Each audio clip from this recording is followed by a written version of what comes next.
dan Penerbitan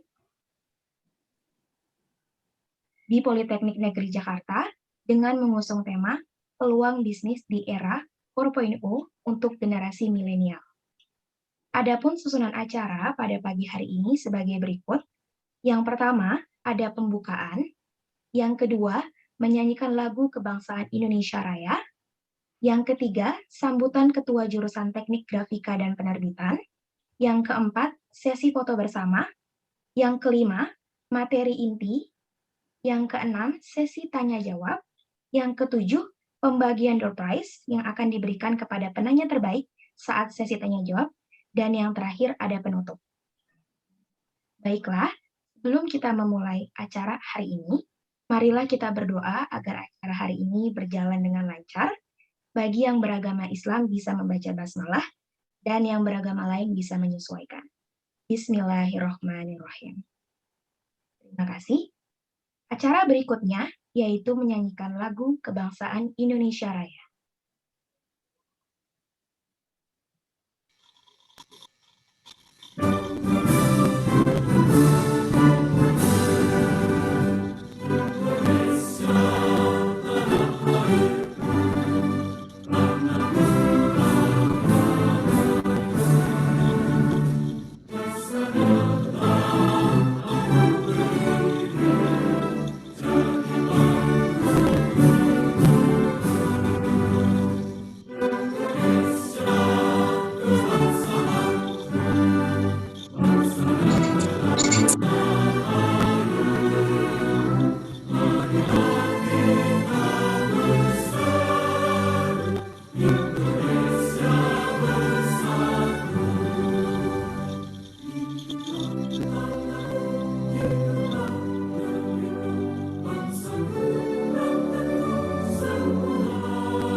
Baik, terima kasih. Untuk acara selanjutnya, ada sambutan yang akan disampaikan oleh Ketua Jurusan Teknik Grafika dan Penerbitan, yang sekaligus akan membuka acara pada pagi hari ini. Kepada Ibu Wiwi Prastiwinarti, dipersilakan. Baik, terima kasih. Bismillahirrahmanirrahim. Assalamualaikum warahmatullahi wabarakatuh. Selamat pagi semuanya untuk Ibu Anggi Anggarini, Kepala Program Studi Desain Grafis, Bapak Nanang Wahyudi, Bapak Sony Satriono, para dosen desain grafis di jurusan Teknik Grafika Penerbitan, serta yang saya hormati Bapak Iim Rusamsi. Selamat pagi Pak Iim. Terima kasih Bapak sudah berkenan hadir, meluangkan waktunya untuk memberikan materi di acara kuliah umum kami di pagi hari ini. Terima kasih juga untuk Pak Sony dan Pak Nanang yang telah mengawal acara ini sehingga bisa berjalan dilaksanakan pada pagi hari ini. Juga tak lupa saya sampaikan terima kasih kepada Ibu Anggi dan khususnya kepada mahasiswa desain grafis yang atas segala waktu, tenaga, dan ide-idenya sehingga acara kuliah umum ini bisa berjalan, dilaksanakan pada pagi hari ini. Apalagi di saat pandemi yang belum selesai, tapi acara ini bisa dengan semangat anak-anak bisa menjalankannya dengan baik. Kuliah umum di jurusan TGP ini sebetulnya adalah kegiatan rutin yang dilaksanakan minimal 2 kali setiap semester. Tujuan dari kuliah umum ini kami sangat menyambut baik dari Prodi Desain Grafis. Ternyata kemarin sudah ada kuliah umum, sekarang sudah lagi ada kuliah umum. Jadi memang tujuannya ini supaya mahasiswa ini bisa memberikan memonitor arah perkembangan di industri, dan harapan kami kuliah umum ini bisa meningkatkan semangat mahasiswa, meningkatkan motivasi, sehingga mahasiswa bisa menghasilkan ide-ide kreatif untuk menghasilkan inovasi yang baru sebagai persiapan diri sebelum memasuki dunia kerja. Saya harapkan kepada mahasiswa supaya kegiatan kuliah umum ini dapat digunakan sebaik-baiknya, agar apalagi ada Pak Iim di sini ya yang sudah pengalaman di bidang ini, sehingga mahasiswa ini saya harapkan bisa mengimplementasikan konsep bisnis yang dipelajari pada saat mata kuliah kewirausahaan di kampus ini. Dengan mahasiswa pemahaman ini, saya harap mahasiswa bisa di era 4.0 ini bisa mengimplementasikan konsepnya menjadi sebuah bisnis rintisan di revolusi industri. Sebetulnya sih sekarang mungkin sudah 5.0 ya, di 5.0 ini. Nah, tolong pada mahasiswa gunakanlah kesempatan ini sebaik-baiknya, karena ini suatu materi yang betul-betul bisa membekali kalian untuk memasuki dunia kerja. Akhir kata, selamat kuliah umum. Mohon maaf apabila dalam penyelenggaraan ini ada kekurangan, dan dengan mengucapkan Bismillahirrahmanirrahim, kuliah umum Prodi Desain Grafis dengan tema peluang bisnis di era 4.0 untuk generasi milenial ini saya buka. Selamat pagi semuanya. Wassalamualaikum warahmatullahi wabarakatuh. Waalaikumsalam warahmatullahi wabarakatuh. Terima kasih kepada Ibu Wiwi atas sambutannya. Acara selanjutnya ada sesi foto bersama yang akan didokumentasikan oleh panitia. Kepada hadirin diharap membuka kameranya ya.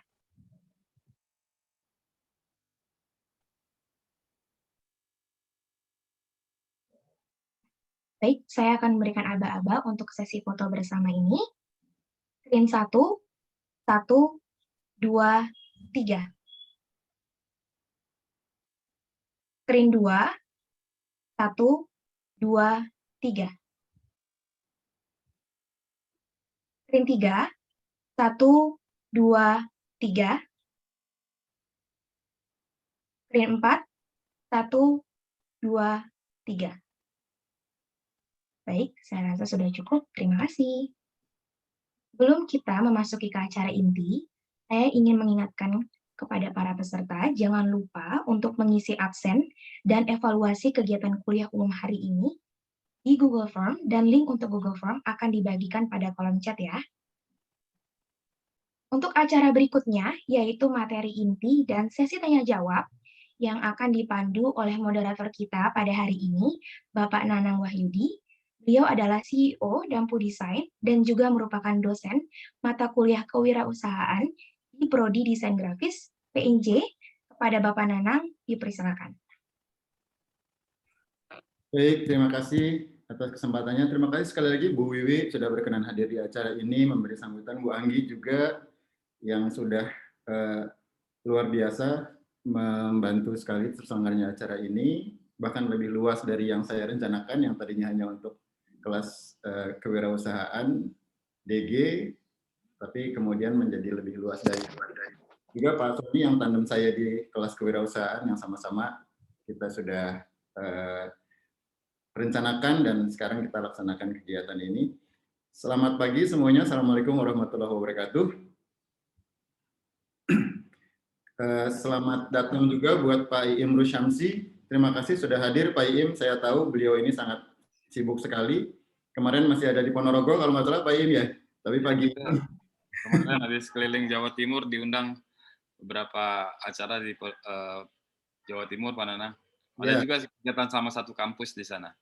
iya betul. Nah, kemarin masih ada di Jawa Timur, pagi ini sudah ada di tengah-tengah kita, khusus untuk kuliah umum pagi ini. Jadi terima kasih sekali Pak Iim. Sebelum sesi saya serahkan ke Pak Iim, saya ingin sedikit memperkenalkan beliau, siapa sih Pak Iim Rusyamsi. Kalau teman-teman mahasiswa googling dengan nama Pak Iim Rusyamsi, itu akan keluar banyak sekali info tentang beliau.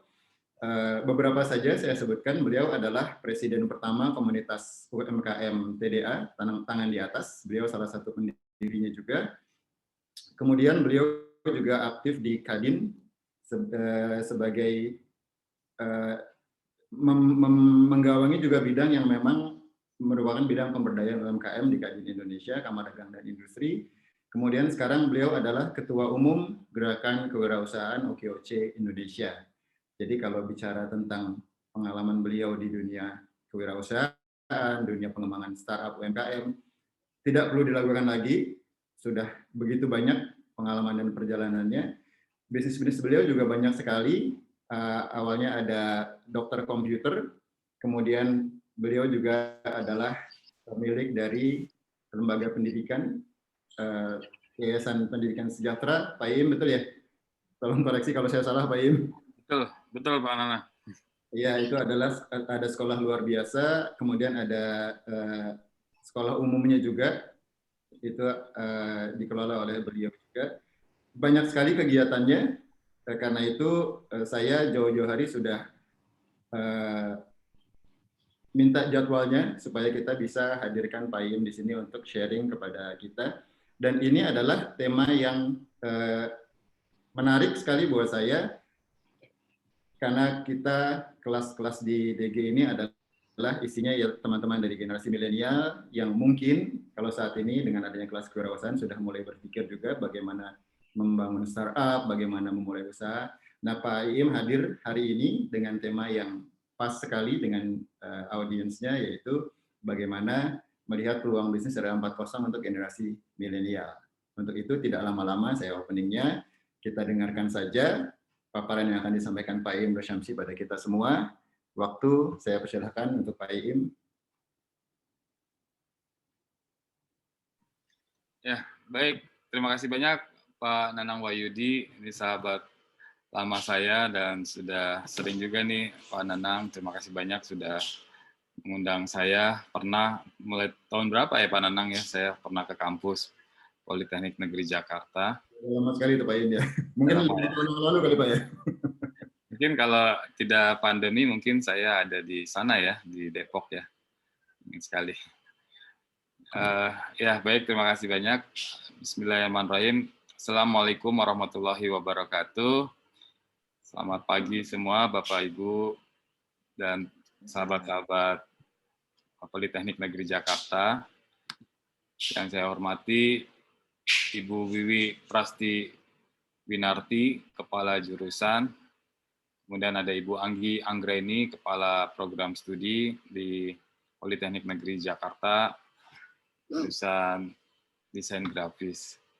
Dan Bapak Ibu semua, dosen yang ada di Politeknik Negeri Jakarta, ini ada sahabat saya juga nih, Pak Sony Satriono. Apa kabar Pak Sony? Terima kasih. Dan juga sahabat-sahabat mahasiswa ya yang hadir pada hari ini, mungkin sudah ingin sekali ya datang ke kampus, tapi karena masih belum bisa tatap muka karena pandemi ini, kita masih di dalam layar Zoom meeting ini. Ya, semoga segera berakhir dan kita bisa ketemu langsung di kampus. Hadir sudah total 92 partisipan, luar biasa. Terima kasih banyak, alhamdulillah. Dan saya ingin menyapa, coba kalau mau lihat keaktifannya, teman-teman semua, boleh di kolom chat, diketik, hari ini ikut Zoom melalui handphone, atau desktop komputer, notebook, laptop, atau pakai tablet. Dan sebutkan nama kotaknya, silakan diketik di chatnya, saya ingin lihat keaktifannya juga dan ingin kenal nih. Silakan teman-teman bisa ketik di chatnya. Oke, handphone, atau laptop. Nah, ada Bekasi pakai laptop, ada Abi. Wah. Mega Jakarta pakai laptop Jawa pakai laptop, kemudian ada Kesya pakai laptop di Jakarta, hadir Jakarta Timur pakai laptop, Tiara, Fuad Fauzi laptop, pakai HP, mau di Dina, terus kemudian ada Melin. Wah, banyaknya. Laptop, handphone, nah Lampung, dari Lampung Lutfi pakai handphone Depok pakai laptop Bekasi, kemudian laptop Bekasi Fadilah, Tangsel Sylvia, laptop Bogor Naura. Wah, aktif semua nih Pak Nanang, alhamdulillah. Jadi semangat pagi-pagi ini. Saya juga pagi ini alhamdulillah sudah olahraga dulu. Jadi bisa segar nih bertemu dengan teman-teman. Di sini ada Amalin HP Citayam dari Citayam. Ambon, wih dari Ambon jauh juga nih Mas Andika pakai laptop. Kebumen pakai handphone Mbak Yuli Nur Hakim. Medan, wah ini lebih jauh nih. Medan Putri Indah Pratiwi pakai laptop. Ada Bekasi, juga Ambon, waduh. Ternyata dari mana-mana nih Pak Nanang. Terima kasih banyak sudah hadir.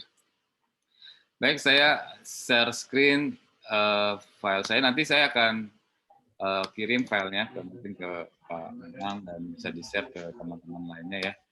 Materi kita yaitu bagaimana kita menangkap peluang bisnis di era garasi. Bukan di garasi, duduk di situ. Matahari masuk di garasi. Ada? ada. Baik, sudah nampak ya Pak Nanang ya slide-nya. Sudah Pak Im. Baik, ya teman-teman ini kita udah masuk di era 4.0 dan malah memang benar Bu Wiwi tadi bahwa sekarang ini malah sebenarnya udah era 5.0 nih. 5.0 lebih canggih lagi dan kemarin juga saya melihat pemerintah, Telkomsel, Kementerian Kominfo sudah meluncurkan 5G. Jadi 5G ini sangat cepat lagi akses internet kita dan ternyata juga di pelosok-pelosok di desa-desa, alhamdulillah di desa-desa saya kemarin keliling di Jawa Barat juga saya keliling, terus kemarin di Jawa Timur ada 5 kabupaten saya datangi kemarin Pak Nanang dalam hampir 4 hari ya, 5 kabupaten dan semua akses internet nggak ada masalah. Saya sempat ada di atas kaki gunung Anjus Moro itu di Jombang, Jawa Timur, ternyata akses internetnya cepat juga. Nah ini peluang kita semua bagus sekali teman-teman. Tadi apalagi makanya saya lihat ada yang dari Kebumen, dari Medan, dari Ambon tadi, dan ini ternyata dengan handphone pun mereka bisa terkoneksi, bisa ikut kuliah umum hari ini. Nah inilah sebenarnya peluang buat kita semua, kita bisa jadi a winner ya sebagai young entrepreneur, dan ini peluang bisnis yang bisa teman-teman mahasiswa tangkap. Namun sebelumnya kita lihat dulu datanya. Oh ya ini cukup screenshot aja, nanti bisa dapatkan kontak saya, teman-teman bisa komunikasi langsung dengan saya. Nah, kita lihat dulu datanya hasil sensus penduduk di 2020 biar kita kebayang bagaimana peran kita nantinya ya. Dan dulu lagi awal-awal saya pernah ke kampus Politeknik Negeri Jakarta bersama Pak Nanang, ya ketemu beberapa mahasiswa waktu itu, dan karena kalau kita jumpa langsung nih Pak Nanang ya, biasanya kita lanjut makan siang bersama, ada beberapa mahasiswa ikut makan siang diskusi langsung ya. Nah dari situ hasil diskusi langsung ternyata action mereka ya langsung dan punya bisnis, dan saya senang waktu itu. Bahas apa Pak Nanang yang Adik Ciboy. Siapa? Adik Yulianti ya, Ciboy. K-pop ya? K-pop, PC K-pop. Nah itu luar biasa tuh dia sampai sekarang. Jadi dia cerita lagi sejak mahasiswa dapat pencerahan tentang kewirausahaan, dan juga ada Andre itu juga saya dampingi terus tuh Pak Nanang, namanya Andre dari kampus Politeknik Negeri Jakarta juga. Waktu itu lagi saya datang sana, dia berani membuat nitip produk ke kantin ya, produk es kalau nggak salah. Dan sekarang Andre sudah punya restoran cukup besar namanya Saung Mama di Jakarta, ada beberapa cabang. Nah, Pak Nanang harus datang tuh Saung Mama punyanya Andre. Udah datang ya Pak Nanang? Udah tahu ya? Nanti saya ajak Pak Im ke sana lah. Ya, itu dia luar biasa perjuangannya, tempat di atas trotoar di Sawah Besar, Jakarta Pusat, Pasar Baru, kemudian sekarang beberapa kali pindah dan dapat proyek pengadaan catering di salah satu BUMN, dan kemudian sekarang udah punya bentuknya restoran. Nah, luar biasa. Andre datang ke rumah saya juga, ngirim paket, saya diminta nyobain Saung Mama menunya. Wah, luar biasa, udah pakai mobil keren Pak Nanang ke rumah saya. Jadi luar biasa teman-teman, jadi peluangnya sangat besar untuk kita jadi wirausaha. Nah ini kita lihat nih, datanya bahwa ada 270 juta jiwa penduduk kita, dan penduduk kita ini kalau dilihat nih, Indonesia masih dalam masa bonus demografi. Ini saya selalu gaungkan ini, bahwa usia produktif ya antara 15 sampai 64 tahun di Indonesia, usia tersebut ada 70,72%.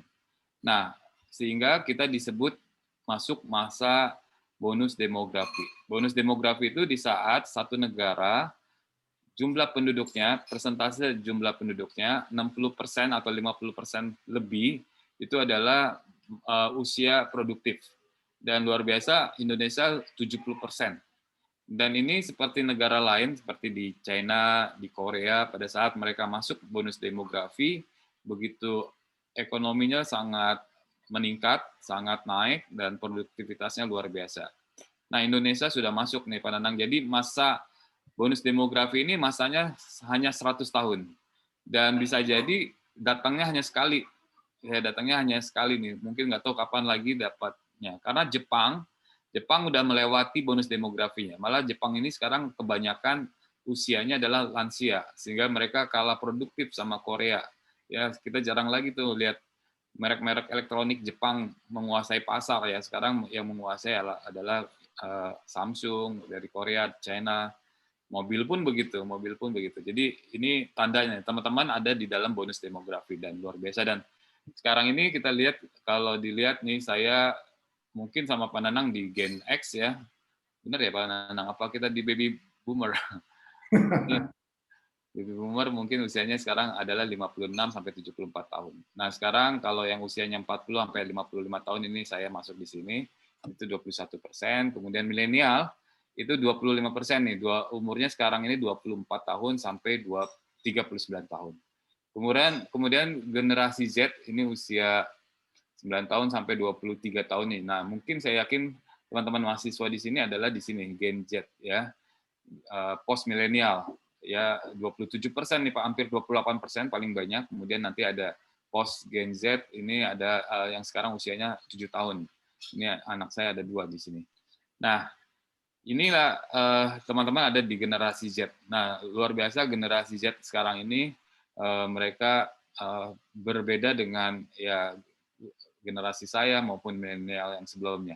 Jadi bersyukur teman-teman bisa hadir di sini, karena saya juga Pak Nanang nantinya akan merasa senang, bangga pada tahun 2045 itu 100 tahun Indonesia merdeka, yang akan menguasai ekonomi, menguasai mungkin di teknologi, menguasai di pemerintahan, politik, sosial, kegiatan sosial dan lain-lain adalah teman-teman di generasi milenial dan generasi Z nantinya.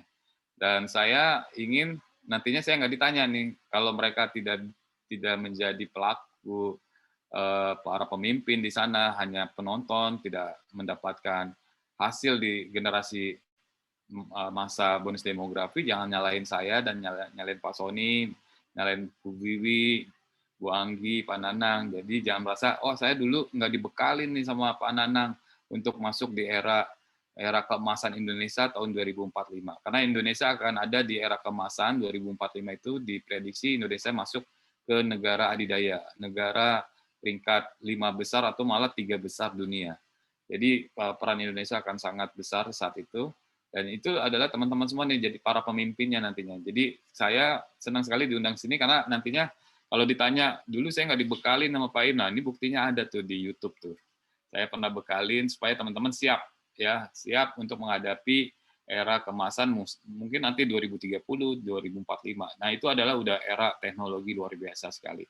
Dan semuanya serba di yang tadi Bu Wiwi sampaikan, era 4.0 atau 5.0. Nah, nanti saya akan sampaikan hal itu.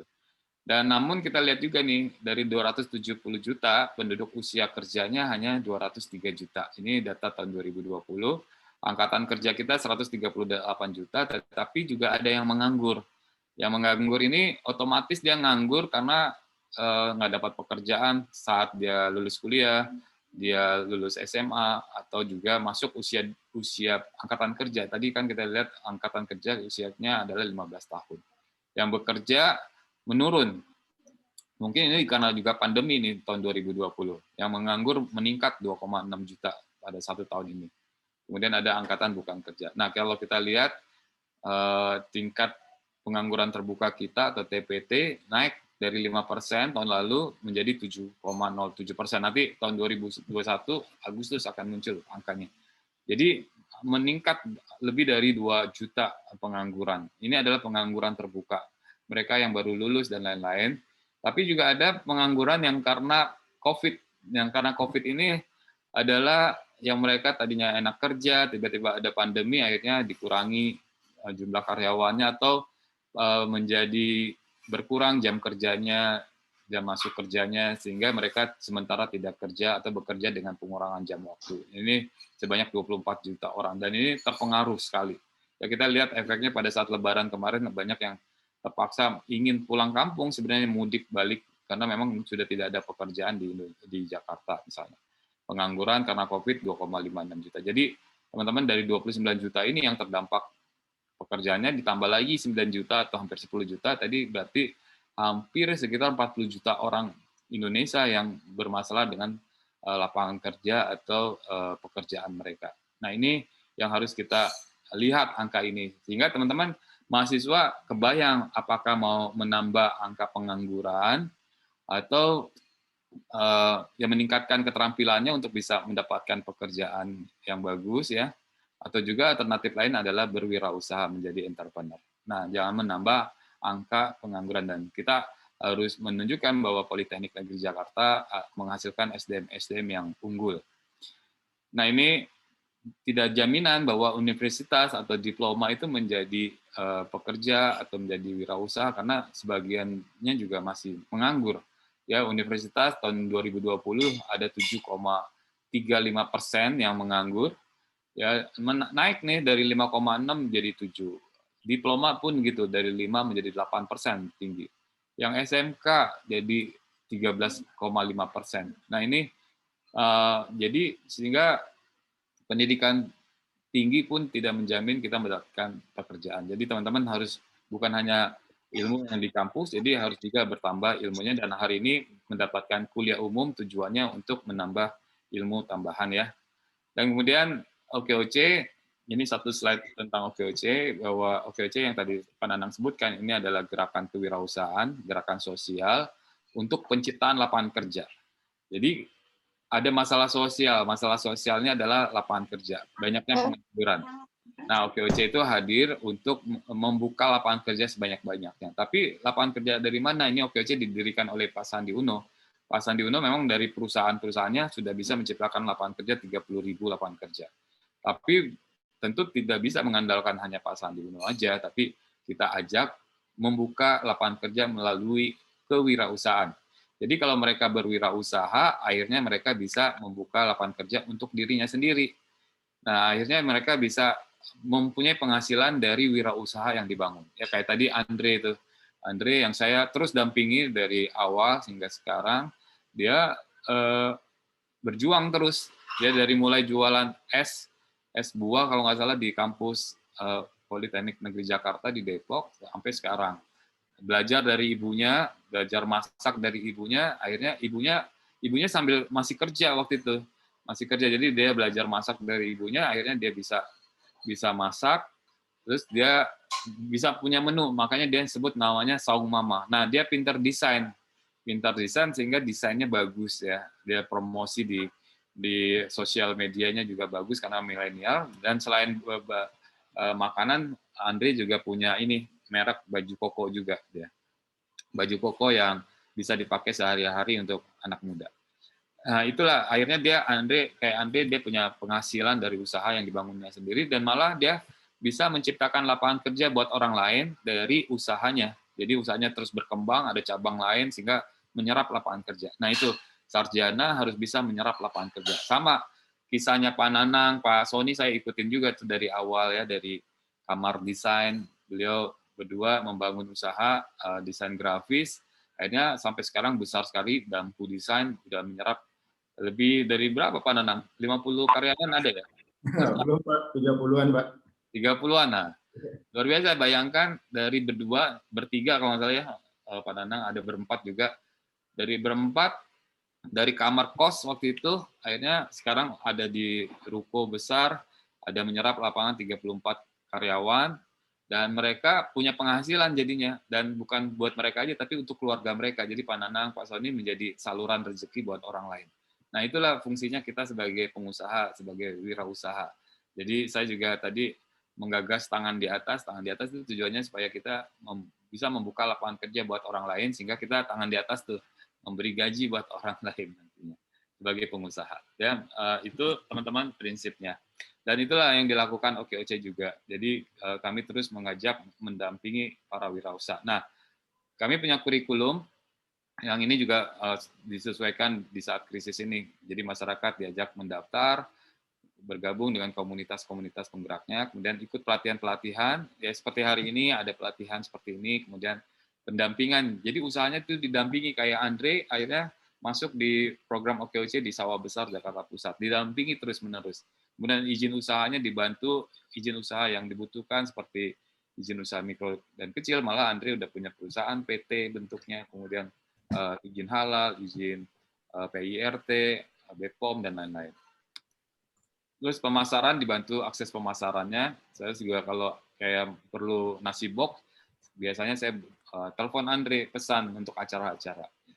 Pencatatan keuangan juga sangat penting, karena UMKM ini atau wirausaha ini suka nggak peduli sama uangnya. Jadi uang masuk, uang keluar nggak tahu. Untung apa rugi nggak tahu. Kemudian uangnya kepake untuk malam mingguan, untuk kebutuhan pribadinya, jadi nggak dipisah sama uang usaha dan uang pribadi. Nah, ini kita terus dampingin mereka supaya mereka disiplin untuk catat uang. Terus kemudian baru akses permodalannya. Jadi kita taruh terakhir nih. Karena kalau taruh di depan nantinya modal dikasih berantakan karena uangnya udah langsung kepake. Jadi kita mau tahu dulu mindset, pola pikirnya, terus ikut pelatihan, produknya benar ada, kita bisa pasarkan. Ini yang dilakukan terus-menerus sampai sekarang ada 500.000 anggota OKOC di seluruh Indonesia melalui komunitas, 200 kelompok komunitas, dan beberapa pemerintah daerah yang kerjasama dengan kami. Nah, sekarang masuk nih teman-teman yang mau usaha, udah bisa mulai ya dengan melihat potensi diri ya. Kita lihat, nah tujuan hari ini Pak Nanang kasih kuliah umum supaya kita bisa mengembangkan kekuatan diri kita, kekurangan apa yang ada, nah kita harus tambahkan. Sekarang ini di era COVID ini peluang buat kita nih bisa belajar dari mana aja ya. Semakin banyak sekarang kita lihat platform digital, platform learning system management, LMS, learning management system. Nah, itu bisa belajar di mana aja. Ada YouTube juga, ada yang berbayar. Saya senang ada Udemy atau di Indonesia banyak sekali tuh yang prakerja ya, program prakerja.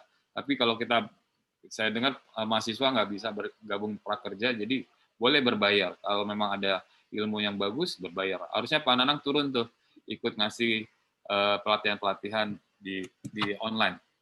Nah, kemudian kita lihat pengetahuan ini yang biasa kita peroleh di proses belajar mata kuliah yang di kampus atau bangku kuliah sekolah.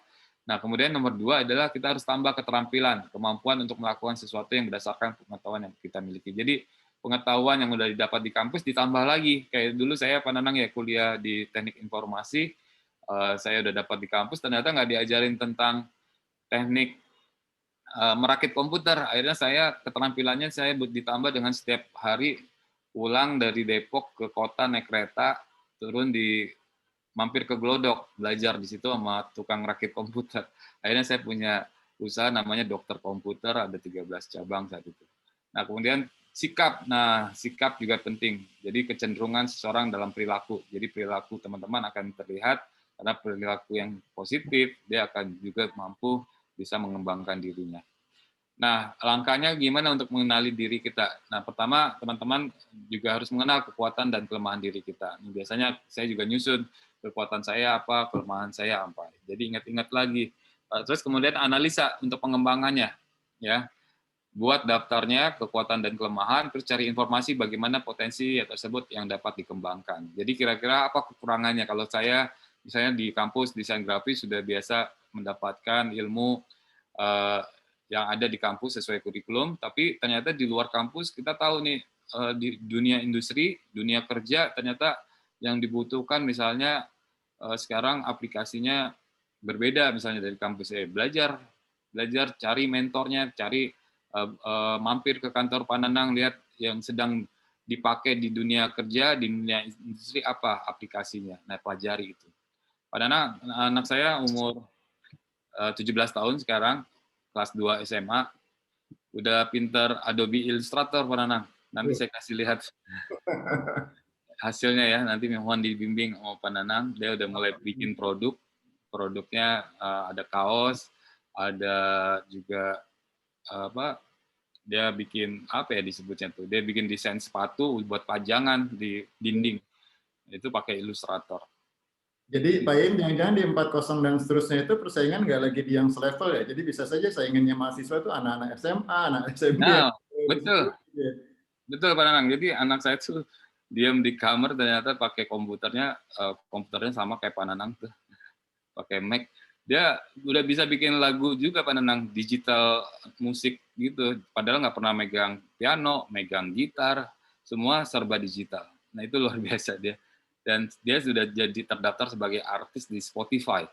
Jadi kalau ada yang dengerin lagu Spotify-nya dia dapat cuan Pak Nanang, dapat dolar.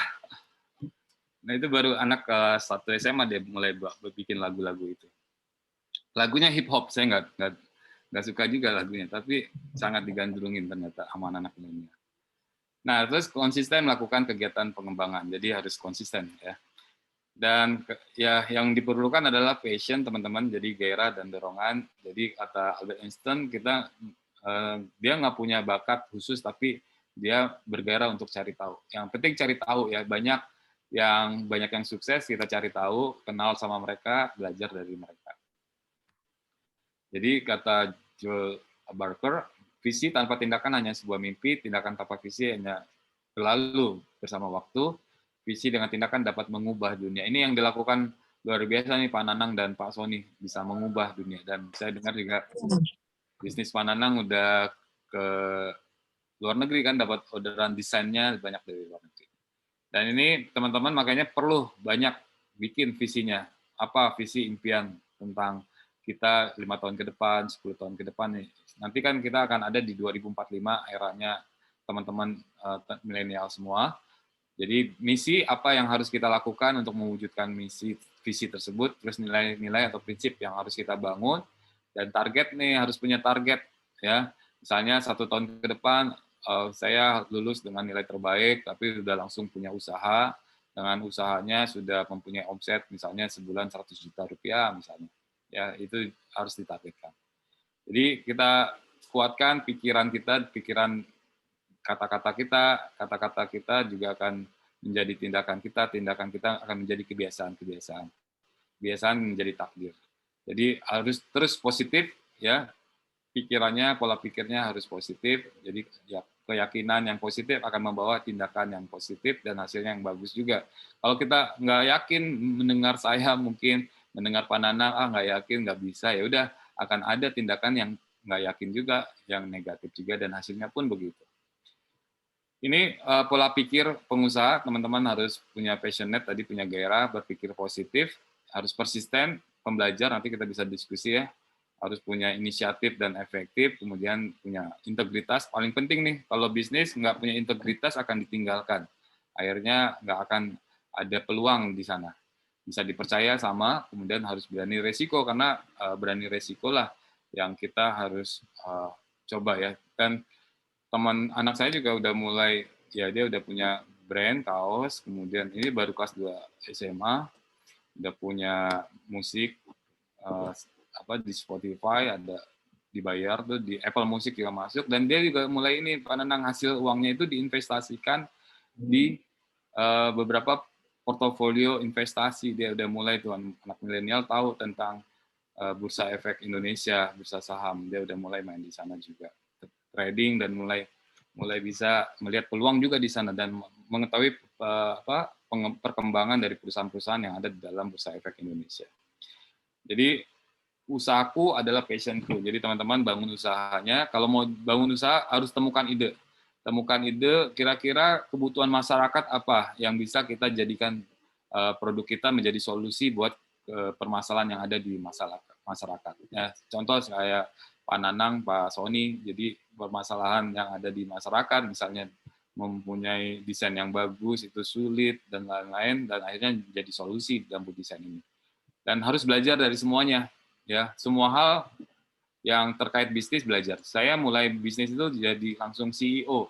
CEO ini adalah Chief, apa Pak Nanang biasanya? Executive Officer biasanya, Pak. Chief Executive Officer, ya itu bos tuh.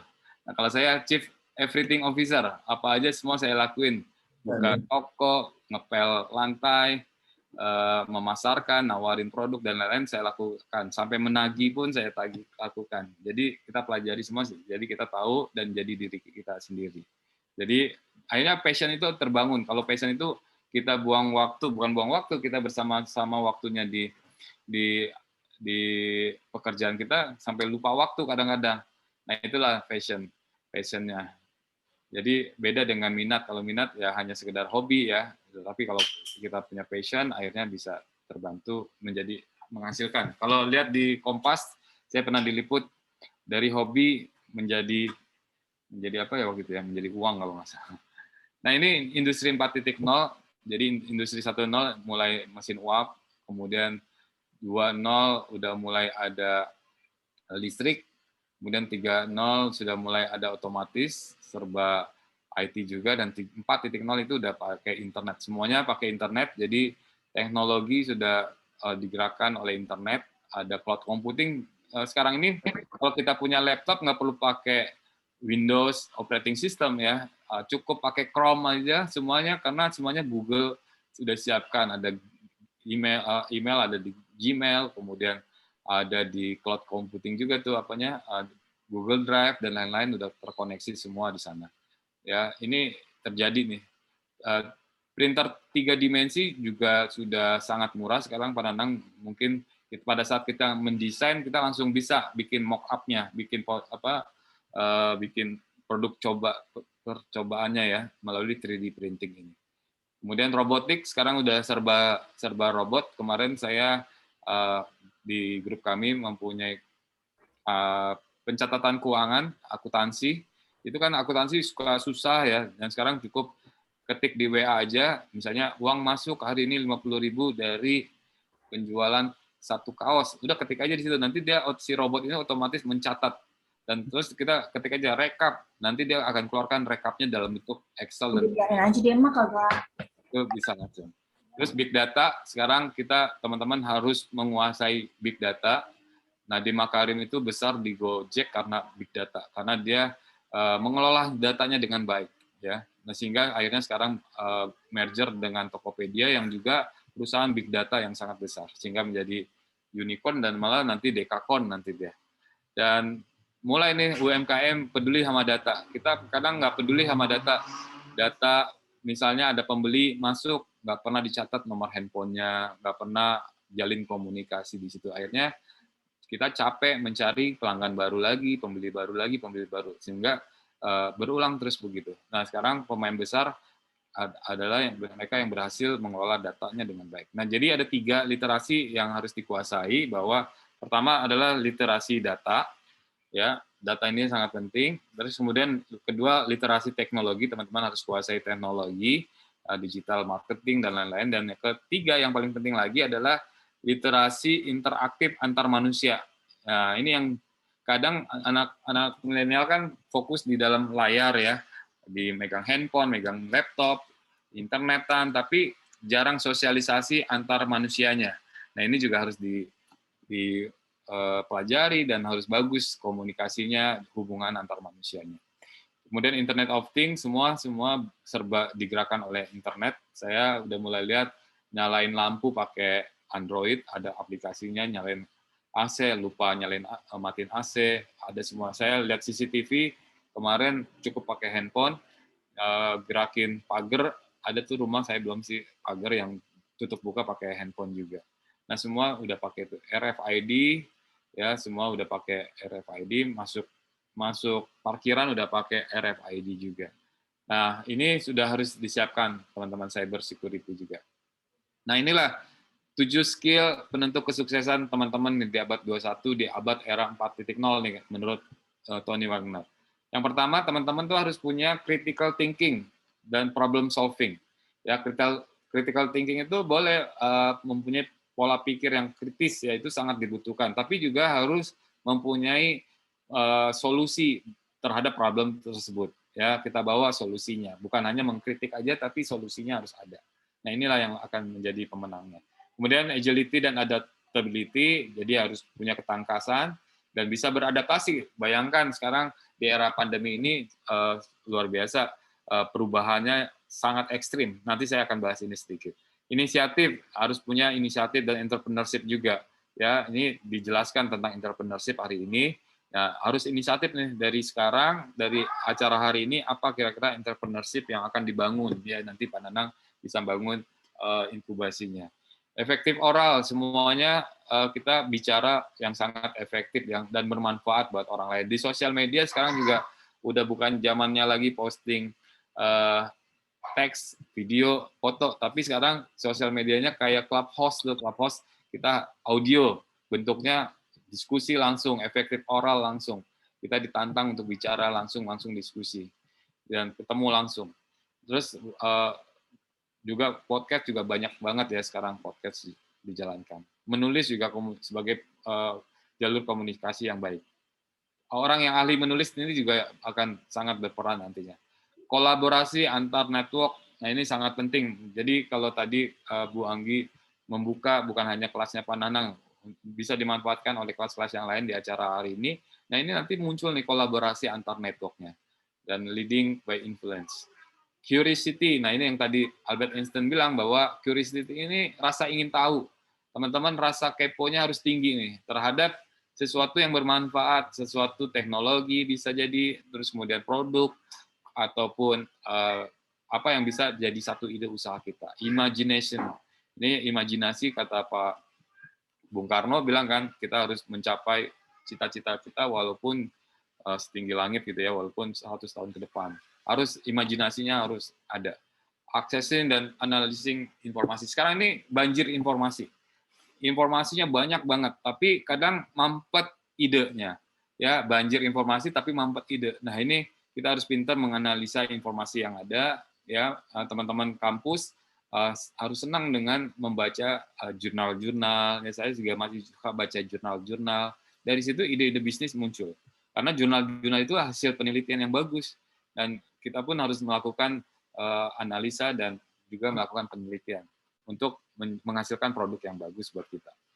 Nah, ini pekerjaan yang akan muncul di era 4.0. Nah, ini harus disiapkan nih berhubungan dengan desain grafis banyak juga di sini, ya. Desain ini robotic engineer, 3D printing ini juga hubungannya sama desain grafis, VR arsitek. Kemarin saya di Bandung main VR juga Pak Nanang, ternyata sedang ada perusahaan IT yang kita datangi juga sedang bangun aplikasi VR, jadi dan itu membutuhkan desain grafis luar biasa tuh. Jadi benar-benar 3 dimensi, 4 dimensi malah. Nah, kemudian ada JavaScript, Cloud Engineer dan lain-lain. Agile Mentor, Growth Hacker, Digital Marketing sangat butuh desain grafis, cyber security dan lain-lain. Nah, sedikit saya sampaikan bahwa sekarang kita ada di era VUCA. VUCA ini volatility, uncertainty, complexity, dan ambiguity. Jadi perubahan yang sangat cepat terjadi, seperti kita tiba-tiba ada pandemi yang nggak disangka. Kalau saya sebagai pebisnis tahu nih kalau mau merger, mau akuisisi perusahaan, tapi kalau udah pandemi, udah kita nggak bisa ngapa-ngapain lagi, udah ikut deh akhirnya perubahan itu. Dan itu ekstrim banget, dan ada ketidakpastian. Jadi kurangnya kecepatan untuk kita memprediksi. Kita nggak bisa prediksi. Ini di era sekarang ini. Dan sangat kompleks. Akhirnya ini udah 2 tahun kita alami sampai sekarang. Adanya gangguan, akhirnya kita nggak bisa tatap muka, nggak bisa kuliah langsung. Dan serba tidak jelas, alias bias. Kapan? Kemarin bilang Juli katanya mau udah bisa nih kuliah langsung di kampus. Ternyata hari ini kita baca DPR RI minta tatap muka di kampus, di sekolah ditunda dulu karena sedang meningkat 80% tingkat hunian di rumah sakit di mana-mana. Ya, inilah era ini. Dan teman-teman harus siap, dan harus siapnya dengan apa? Dengan agilitas. Nah, kita harus bangun nih teman-teman yang berhasil di 2045 nanti adalah mereka yang mempunyai leadership. Leadership-nya leader sebagai super agile. Nah, people agility ini orang yang bisa kerjasama dengan semua orang, ya. Teman-teman nggak bisa kerja sendirian, sekarang eranya kolaborasi, harus bekerja dengan banyak orang. Change agility ini adalah ketangkasan kita untuk bisa menghadapi perubahan yang se-ekstrim seperti sekarang ini, pandemi sekarang ini. Ya, ada orang yang menyerah, ya ada yang bangkrut langsung, total bangkrut sampai benar-benar pulang kampung mungkin ya, nggak bisa punya apa-apa. Jadi ada yang pertama ini dia masih bisa bertahan karena mantap itu makan tabungan. Kedua, dia masih bisa bertahan lagi dengan apa tuh, Pak Nanang? Makan aset, kali jual aset. Ya, udah mulai mindset makan aset. Jadi lihat di rumah ada apa nih? Ada TV, ya deh jual deh buat biaya hidup. Terus ketiga langsung manjem, makan pinjaman. Nah, ini bahaya kan? Pinjol ya bahaya. Udah mulai banyak yang terjerat di pinjol, hati-hati teman-teman. Jadi kita harus siap nih ada menghadapi perubahan yang akan sangat ekstrim. Dan mental agility juga kita siap bekerja sama dengan orang-orang yang berbeda mentalnya, orang-orang yang beda emosinya. Nah, harus siap. Teman-teman harus pelajari. Dan juga yang result agility yang harus bisa mempunyai target, mempunyai hasil apapun dilakuin, yang penting resultnya dia kejar, resultnya ada, hasilnya ada. Learning agility ini orang yang semangat terus untuk belajar, ya terus belajar ini nggak ada batasnya, ya sampai kita meninggal pun kita belajar terus. Ya ini teman-teman harus terus belajar seperti hari ini. Dan makanya mau di growth mindset atau fixed mindset, growth mindsetnya orang yang sangat terbuka, kemudian tidak mudah menyerah dan punya spirit agilitas. Kalau yang fixed mindset cenderung menyalahkan orang lain, menyalahkan kelemahannya, nggak percaya dengan apapun yang ada. Ya.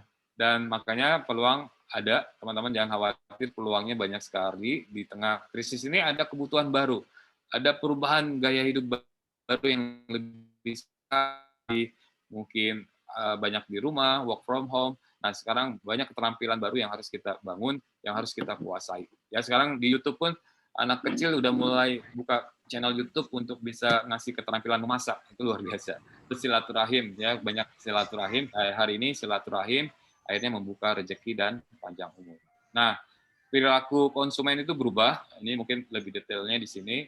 Yang pertama, gaya hidup baru di rumah. Ya, ini peluang. Jadi saya karena hari ini tentang peluang, peluangnya apa? Peluangnya banyak gaya hidup baru di rumah.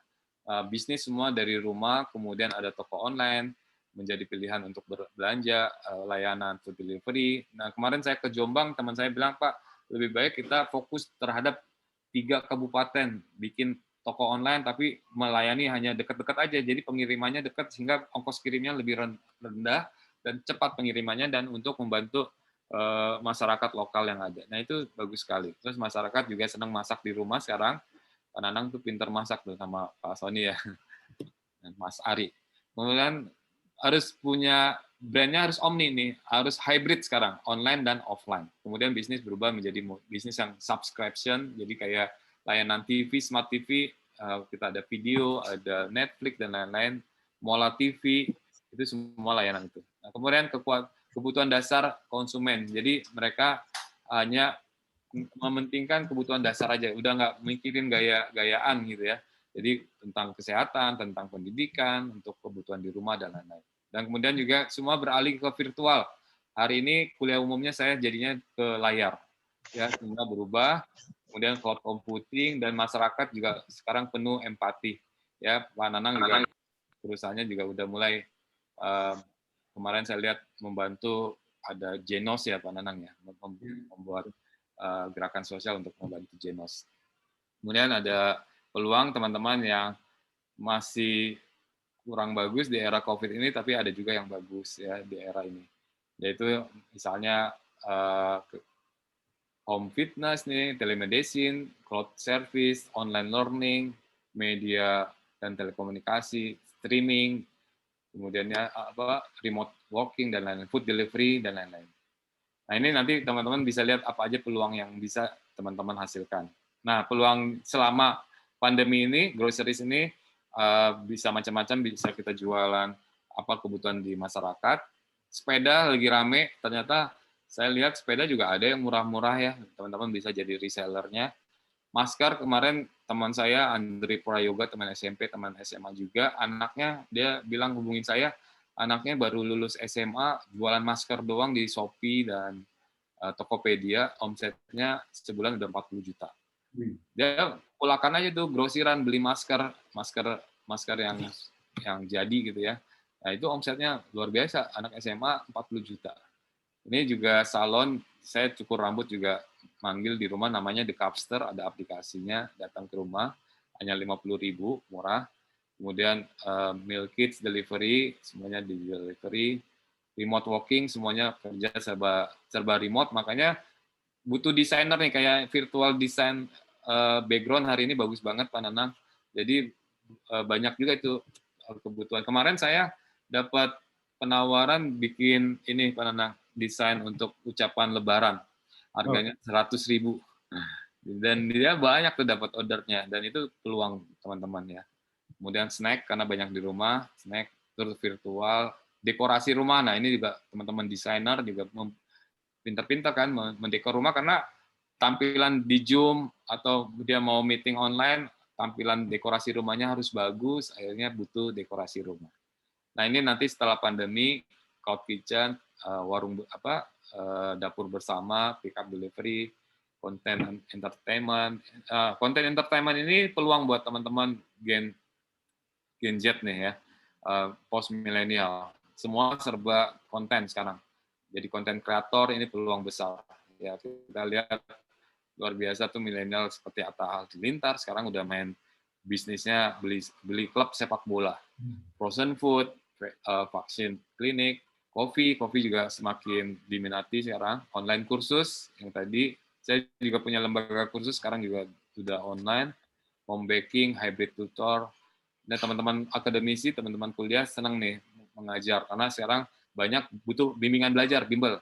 Nah, sekarang hybrid di online. Dine-in resto, wellness studio, halal market, co-working space, digital security, insurance agency, hybrid IO, dan lain-lain.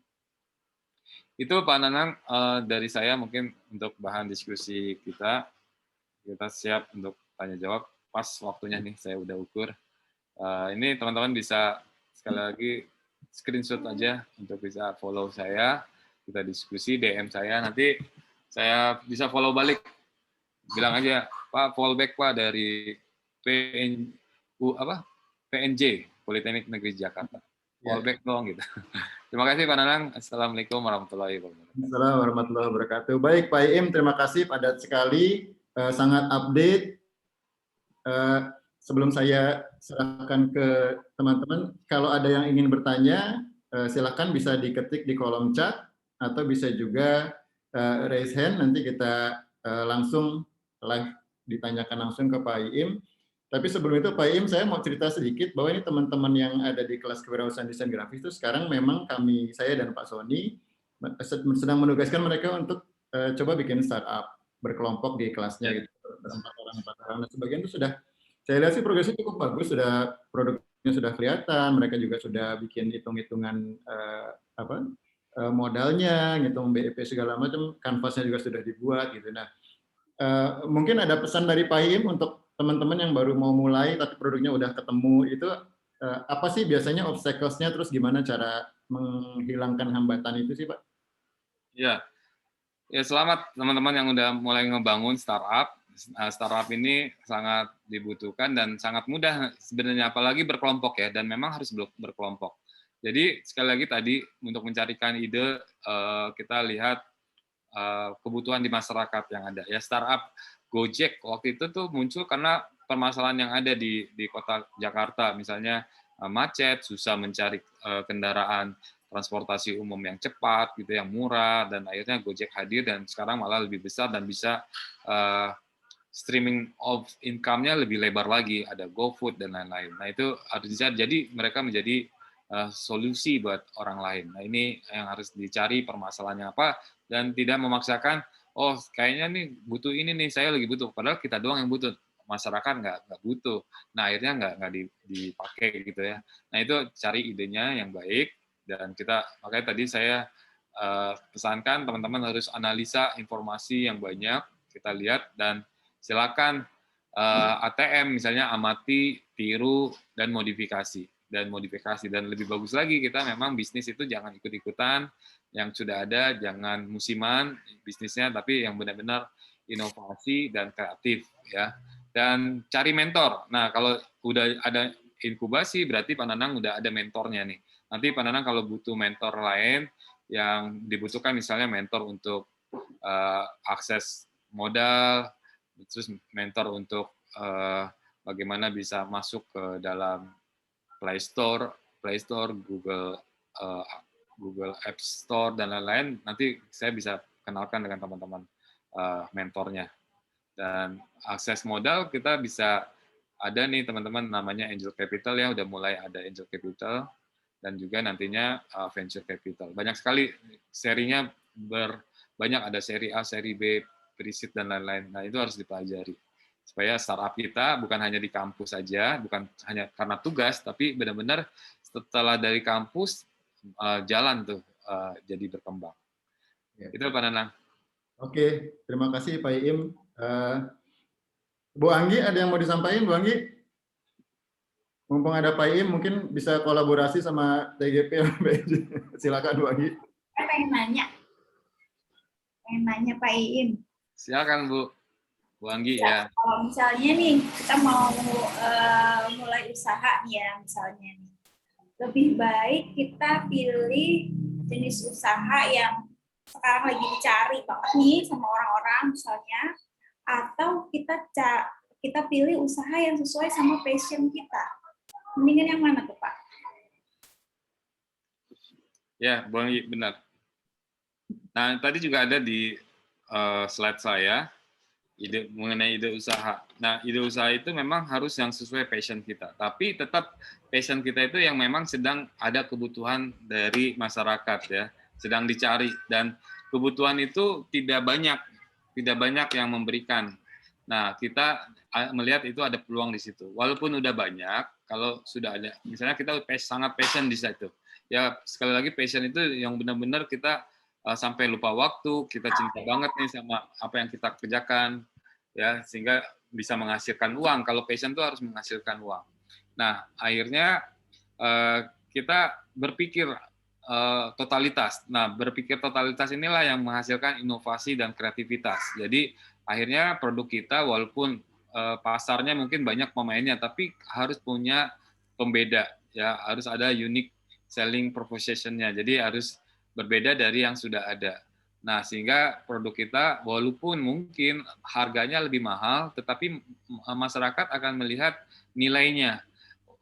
Produknya lebih mahal, ternyata mungkin lebih awet, lebih sehat, lebih terjamin karena bahan-bahannya aman dan lain-lain. Nah, itu harus edukasinya harus ada. Sehingga masyarakat bukan lagi nanti nih gara-gara Covid ini masyarakat bukan lagi melihat produk yang murah, ya dicarinya yang murah tapi yang benar-benar sehat dan aman, dan informasinya jelas ya, informasinya detail, izin-izinnya lengkap. Nah itu, dan itu yang menjadi nilai tambahnya.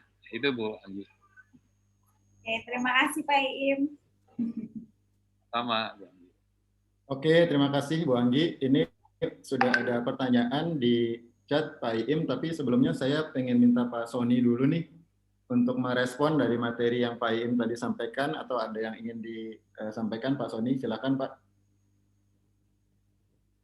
Ya, nggak terus terang sih terima kasih ya Pak Iim ya. Ini ilmunya sangat bermanfaat sekali, bahkan saya sebagai dosen pun juga belajar gitu kan. Cuman kalau untuk pertanyaan sih selama ini belum, artinya tadi ada beberapa slide yang saya bilang bukan apa ya, saya ketika tampil dijelaskan saya pikir iya benar-benar sangat relate dengan sekarang gitu, dengan kondisi sekarang. Terus kemudian mahasiswa-mahasiswa yang usia yang kami ajar sekarang ini memang usia-usia yang apa ya, generasi Z tadi ya, yang memang mereka itu lebih kreatif, kadang-kadang punya pemikiran yang anti mainstream gitu. Cuman kadang-kadang karena anti mainstreamnya itu suka bingung gitu, apa namanya, apakah perlu diredam atau memang harus dibiarkan sehingga mereka benar-benar sangat berjalan dengan kreativitasnya sendiri. Kalau dari saya sih belum ada pertanyaan, Pak Nanang. Paling itu aja komennya, cuman mengucapkan terima kasih, ilmu sangat bermanfaat.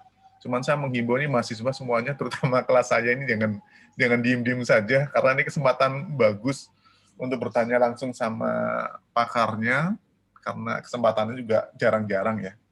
Itu aja Pak Nanang, terima kasih. Oke, terima kasih Pak Sony. Ya, betul yang tadi Pak Sony sampaikan, Pak Iim. Saya juga sambil melihat slide-slide-nya Pak Iim, tuh saya sambil belajar juga nih, mana yang sudah kita implement di Dampu Desain, mana yang ke depan bisa kita implement untuk lebih mengembangkan lagi bisnis yang kami sudah jalani selama ini. Karena kadang-kadang kita kepikiran kok kita udah jalan 17 tahun terus mau ngapain lagi, tuh kadang-kadang kita perlu ide-ide baru dari luar kami sendiri gitu Pak Iim. Jadi ini benar-benar bermanfaat sekali. Oke, saya mulai dengan pertanyaan yang ada di kolom chat. Yang pertama dari Abi Sadewa, ini mahasiswa desain grafis, ingin bertanya, bagaimana dengan startup yang produknya itu pasarnya udah terbentuk tuh Pak Iim. Ya, produknya biasa-biasa aja, tapi gimana supaya bisa grow dengan omset yang besar? Contohnya kayak penjual minuman rasa-rasa kekinian gitu, atau masker yang tadi Pak Iim contohin gitu ya. Maskernya udah bukan barang baru, pasarnya juga sudah kelihatan, apalagi selama pandemi. Kalau kita ngomong unique selling proposition, ya produknya sama-sama aja, tapi kok ada yang bisa growth, ada yang enggak gitu. Itu apa kuncinya Pak Iim? Ya, nah ini menarik nih Pak Nanang. Saya kemarin dari Jombang Pak Nanang ketemu, saya mampir ke tempat sahabat saya. Nah dia bisnisnya luar biasa, dia Pak Rosihan namanya. Ya. Jadi dari Jombang hijrah ke Jakarta. Hijrah ke Jakarta membangun, sebenarnya dia udah bangun toko-toko baju ya, toko baju kayak baju-baju busana muslim gitu. Nah kemudian hijrah ke Jakarta pada tahun 2006-an, dan saat itu sedang booming juga tuh .com ya, banyak toko-toko online. Dia bangun namanya Sakina.com. Nah Sakina.com dia bangun, saat itu belum ada marketplace ya, belum ada Tokopedia, belum ada Bukalapak, belum ada Lazada dan lain-lain. Jadi kita dulu teman-teman di komunitas tangan di atas tuh menguasai itu di Google, kalau ketik busana muslim, wah itu produknya TDA semua tuh, menguasai semuanya. Saya juga ketik servis komputer, dokter komputer yang muncul semua itu. Nah sekarang tuh luar biasa Pak Nanang tantangannya. Jadi marketplace yang besar-besar itu menguasai kata kunci di Google, karena dia bisa bayar, karena kan keyword di Google itu dibayar ya. Kita sistemnya ngebit gitu ya, semakin banyak yang bayar mahal, semakin muncul di atas. Nah, algoritmanya juga berubah-ubah. Nah, akhirnya Sakina.com tumbang, Pak Nanang. Tumbang, dia tadinya besar banget, marketplace besar di marketplace untuk busana muslim ya. Tumbang dengan kalah dengan yang marketplace yang besar-besar itu yang muncul. Nah, kemudian Pak Rosihan kembali lagi ke Jombang, karena COVID juga nih, kembali ke Jombang, semua digital asetnya sudah dia tidak pakai lagi, dan sekarang dia membesarkan toko baju yang kemarin, yang dulu dia bangun. Tetapi kan yang tadi saya sampaikan, masyarakat itu menahan diri untuk belanja hal yang tidak perlu ya, yang bukan kebutuhan. Jadi kalau baju mungkin cukup yang sudah ada aja, udah cukup gitu ya.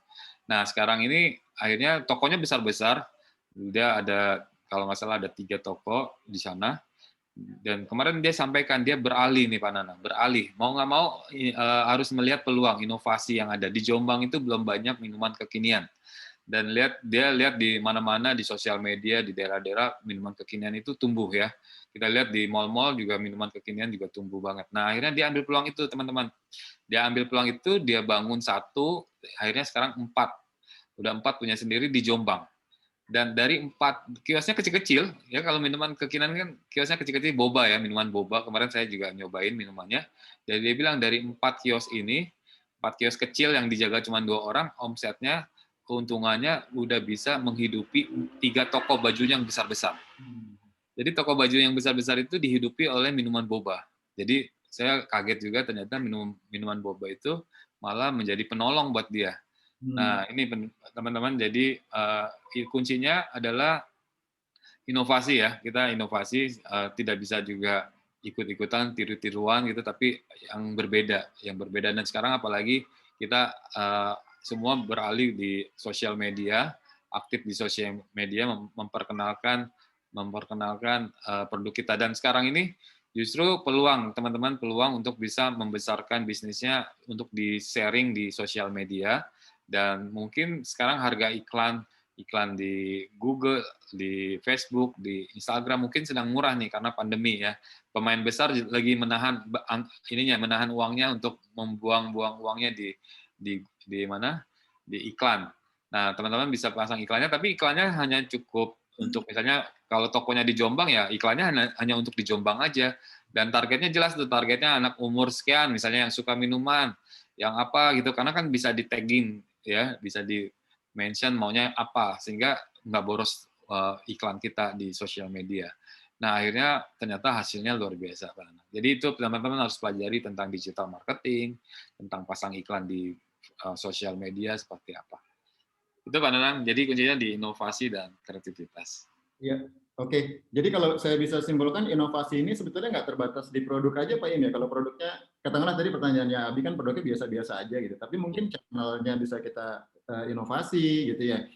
Atau mungkin pesan yang mau disampaikan bisa kita juga bikin inovasi di situ, sehingga produk yang kayak sama-sama masker tapi dengan treatment yang berbeda, bisa jadi hasilnya juga berbeda gitu ya. Ya, betul. Jadi produknya makanya kita pilih ceruk pasarnya seperti apa ya. Targetnya mau apa. Kalau kita targetnya mau langsung luas, terlalu luas, nah itu nanti kita capek aja gitu ya. Kita lebih kecilin target, ya targetnya lebih niche ya, misalnya kayak tadi hanya untuk milenial, hanya untuk wilayah tertentu aja atau hanya apa. Nah, sehingga orang itu benar-benar melihat kebutuhannya dan ada di produk kita, dan harganya juga akhirnya kita bisa harganya lebih mahal karena ada nilainya. Kalau kita targetnya nggak jelas, kemudian harganya juga ikut-ikutan, banting-bantingan, berdarah-darah, akhirnya kita akan kalah. Jadi biasa-biasa aja, tapi ada inovasi, ada pembeda dari yang lainnya. Jadi punya nilai tambah, sehingga harganya, walaupun pembelinya sedikit, tapi nilainya besar. Nah itu keuntungannya malah lebih besar juga. Itu yang banyak terjadi sekarang. Iya, betul sekali. Oke, terima kasih Pak Im. Pertanyaan berikutnya saya gabungkan 2 pertanyaan. Ini sama-sama tentang startup UMKM. Yang satu dari Rehanisa. Ini bertanya tentang gimana cara Pak Im mempertahankan UMKM yang sudah dirintis atau sudah dibina agar tetap sustain kali ya, terutama di masa pandemi kayak sekarang. Ini kan berbeda sekali katanya tantangannya. Kemudian satu lagi dari Muhammad Taufik, ini bertanya tentang gimana sih caranya mempertahankan semangat, konsistensi juang kalau kita lagi bangun startup di saat pandemi kayak sekarang. Karena memang salah satu tantangan di startup dan kewirausahaan katanya adalah sustainability-nya gitu ya, semangatnya. Banyak yang di awal semangat mau bikin usaha, tapi begitu ketemu tantangan, ketemu susahnya, terus berhenti gitu. Gimana tuh Pak Im? Silakan. Ya, terima kasih Pak Nang. Jadi Mbak Rehanisa ya betul. Ini tugas saya di OKOC adalah bagaimana membantu UMKM bisa bertahan ya di tengah pandemi ini. Bertahan mempunyai penghasilan. Kalau dia mempunyai penghasilan, akhirnya dia mempunyai pekerjaan untuk dirinya, sehingga dia terus berkegiatan di usahanya, dan malah target kami adalah usahanya membesar dan bisa membuka lapangan kerja buat orang lain. Nah, kami punya kurikulum yang tadi saya sampaikan, 7 top tadi, 7 tahap OKC menuju Prima, ada pelatihannya, ada pendampingan. Nah, pendampingan ini yang harus dilakukan terus-menerus. Makanya kami berbasis kelompok-kelompok komunitas. Nah, komunitasnya ini ada di daerah-daerah. Jadi kayak kemarin misalnya saya ke Jombang. Nah, ada kelompok komunitasnya. Kelompok komunitasnya inilah yang bergerak di daerah. Jadi saya memberi semangat kepada mereka dan saya memberikan TOT, training of trainer buat mereka. Jadi UMKM ini perlu didampingi, perlu disupport. Jadi nggak bisa ditinggalkan. Nah, Menteri kemarin saya ada webinar dengan Pak Menteri UMKM, Pak Teten, bilang bahwa UMKM kita tuh ada 64 juta orang. Jadi dari 270 juta penduduk kita, 64 jutanya adalah UMKM. Dan 99% pelaku usaha, baik usaha besar, kecil, menengah, itu ada 99%-nya adalah UMKM, ya, yang 64 juta itu. Kalau usaha besar itu cuma ribuan aja, nggak nyampe 10.000. Nah, itu tugas kita. Tugas kita adalah mendampingi, ya, supaya mereka semangat mendampingi, dan kita juga mendorong ada stimulus apa yang bisa pemerintah bantu. Kemarin ada bantuan BPUM, ya, bantuan pemerintah untuk mereka. Kemudian juga di kementeriannya Pak Sandi, Menteri Pariwisata dan Ekonomi Kreatif, sedang ada BIP nih Pak Nanang nih, kan industri kreatif nih, teman-teman kampus ya. Kalau ada nih Pak Nanang, BIP, cek aja BIP Kementerian Parekraf, itu ada bantuan hibah. Hibah itu benar-benar dikasih langsung, nilainya 20 juta, itu adalah teman-teman industri kreatif, nah kayak Dampu. Nah, kalau Dampu bisa yang ikut yang dana hibah 200 juta Pak Nanang, bisa tuh Dampu. Nah, batasnya sampai tanggal 4 Juli. Nanti pelajari aja di sana, dan usahanya ya walaupun masih kecil, kuliner, desain, apapun teknologi dan lain-lain. Nah, itu bisa, dan itu kita tugas kami untuk mendampingi dan memberi semangat mereka, dan paling penting lagi kita menjadi pembeli produk-produk mereka. Nah, ini yang kita dorong. Jadi kita mulai dari sekarang melihat tetangga kita, ada jual apa mereka, karena banyak yang putus kerja, nggak kerja lagi, PHK, akhirnya jualan. Tetangga saya di dalam komplek rumah saya ada yang dia tiap sore jalan keluar komplek jualan ini Starling, Pak Nanang, Starbucks keliling. Ya, dia disiapkan oleh istrinya, motornya, itu tetangga dekat saya, dan saya sampai kagum, hebat, dia punya tanggung jawab luar biasa. Nah, itu yang kita support, kita beli produk dari mereka. Nah, jangan sampai kita terhadap mereka tuh seperti rohana dan rohali. Apa tuh Pak Nanang, tau gak? Rohana dan rohali. Rohana itu rombongan hanya nawar-nawar, hanya nanya-nanya. Kita datang ke tetangga, warung tetangga, rame-rame, rohana. Hanya nawar-nawar, nanya-nanya, rohana. Atau rohali, rombongan hanya, apa Pak Nanang? Lihat-lihat, iya. Rohali. Nah, ini kebanyakan terjadi, terus diomongin gitu kan. Ya kita belilah, walaupun pasti memang lebih mahal, ya. Walaupun lebih mahal ya kalau kita bisa support mereka, kita beli dari dia. Jadi kita rombongan Rojali. Rojali apa Pak Nanang? Rombongan jadi beli. Nah, rombongan jadi beli. Nah, kalau bisa nih era kolaborasi sekarang, teman-teman harus jadi Romako, rombongan mau kolaborasi. Nah, jadi datang ke teman yang usaha, bagus nih, saya pinter sosial media, saya pinter digital marketing, mau gak kolaborasi? Saya Romako, rombongan mau kolaborasi. Nah, kayak gitu. Jadi akhirnya bisa saling support, ya.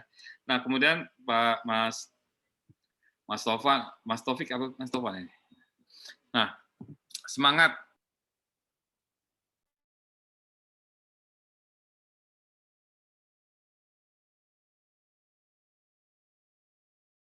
Suaranya ke-mute, oke. Ya, maaf. Ini pertanyaan berikutnya, Taufik apa Taufan ya? Saya agak catat tadi. Yang berikutnya dari Muhammad Taufik. Taufik ya, menjaga semangatnya. Nah, itu tadi Mas Taufik. Sekarang kita semua beralih ke serba digital nih, serba papan layar ya. Banyak banget peluang belajar kita. Kita lihat di sosial media, ketik aja hashtagnya webinar atau seminar gratis. Banyak banget tuh yang kita bisa ikutin. Hari ini coba ini ada yang di luar kampus juga, mudah-mudahan ada yang dari luar kampus karena sosial media ya, karena disebar di sosial media. Nah, banyak banget Mas Taufik, kita harus ikuti yang di luar kampus juga ya, banyak ya. Sebenarnya banyak banget saya, atau nanti ikuti di sosial media saya kadang-kadang sharing hal itu kalau ada acara-acara.